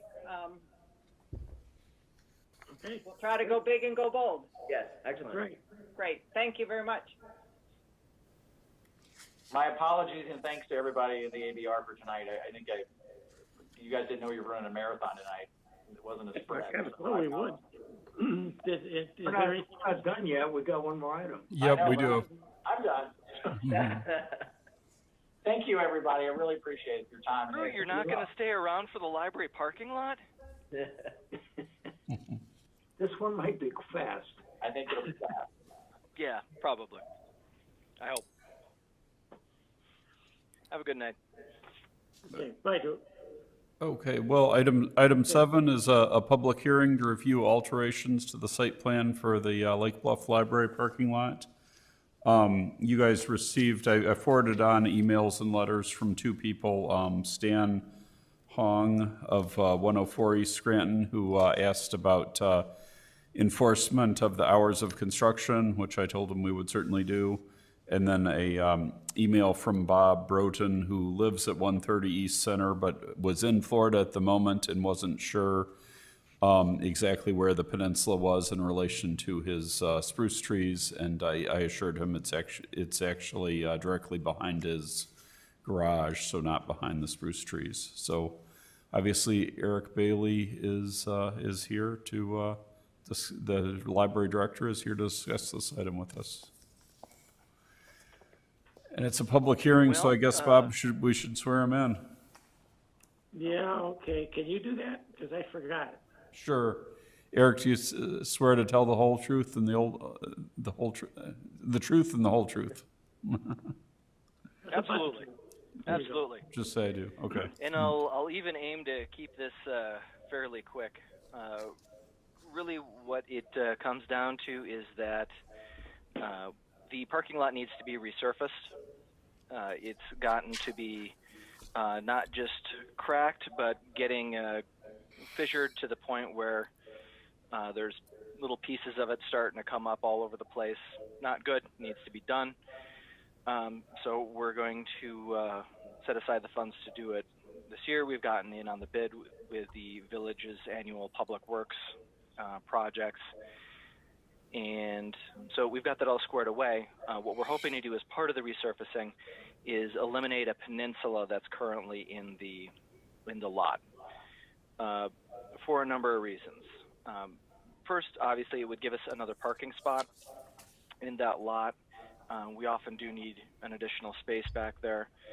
The other reason would be from a public works perspective, it's problematic.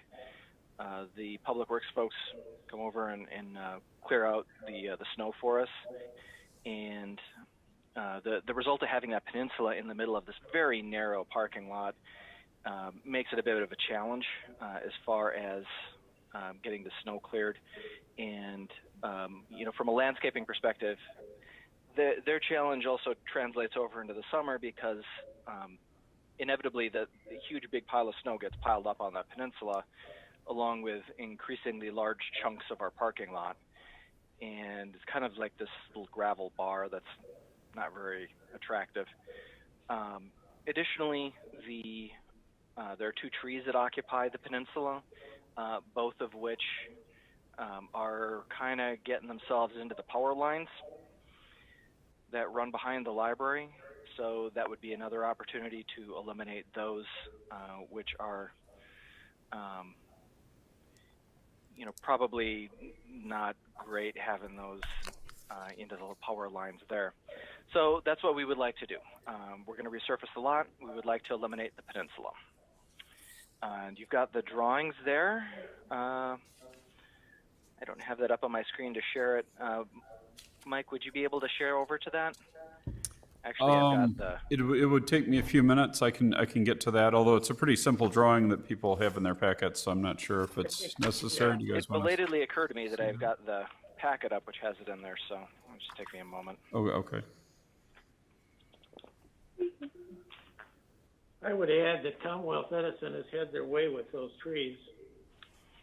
And so they're starting to get pretty goofy. They are. The one pine tree in particular, I was not really able to ascertain a species of it because there's only a small portion of it that's still anything like alive, and it's way up there. So. Yeah, one of these days it's going to take the lines down. Yep. I went back in the area also to look at it, and I think we ought to recommend that the village board approve this. Yeah, I've looked down the alley when I drive by the library, and I have never noticed it before, so we're not really losing anything visually. No, and there are some much nicer, much bigger trees that are along the fence line, the residential properties on the other side there, that do a lot better job of doing what trees do without getting as close to that power line. We're really not losing much by doing this and gaining quite a bit, which is, I think, what's made it a fairly straightforward decision for the library board. Yeah, there is a bollard light on the island that you're going to have to remove or move. Yep. We're in the process of working with an electrician to see that that's moved. So, yeah, got to be sure that's done before. We don't want to leave that out there when they start pulling up the existing lot. Right. Anybody have any other comments? Will the whole parking area then be restriped as far as it looks like it's wider than a regular parking spot? Is that going to be a problem just to have a wider parking spot, or is it going to be fine? The whole lot will be restriped. I think what we'll aim to do is spread out the additional space because it is a bit wider than a regular parking space. So since we would be restriping, I think the most sensible thing to do would be to just, take advantage of that extra space with, more than just the one parking spot. I like evenness and consistency. You're a librarian. What can I say? Thank you. I don't remember there being any striping there. There is. Okay. Probably faded. Pretty ragged back there. It's pretty faded. Yeah. You can see it once you're moving around the lot, but if you were just driving past, you probably wouldn't really notice.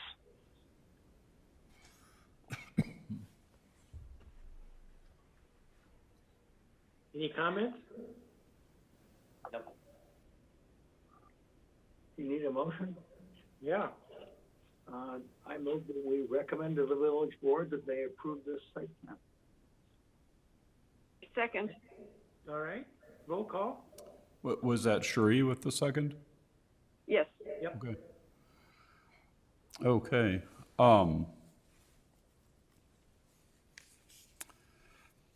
Member Waymeyer. Aye. Member Dahlman. Aye. Member Kerouac. Aye. Member Dittmer. Aye. And Chair Hunter. Aye. Okay, motion passes 5-0. Thank Okay, you. we're done. You got anything, Mike? Nope, I have nothing else. That's good. All right. That was pretty good meeting, people. Yeah, it was very productive. Yeah. Okay, well, then we need a motion to, I move to adjourn. I second. okay.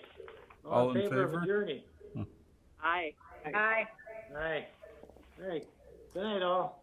Night. Night. Good seeing you, everybody. Take care. You too, Mike. Yep.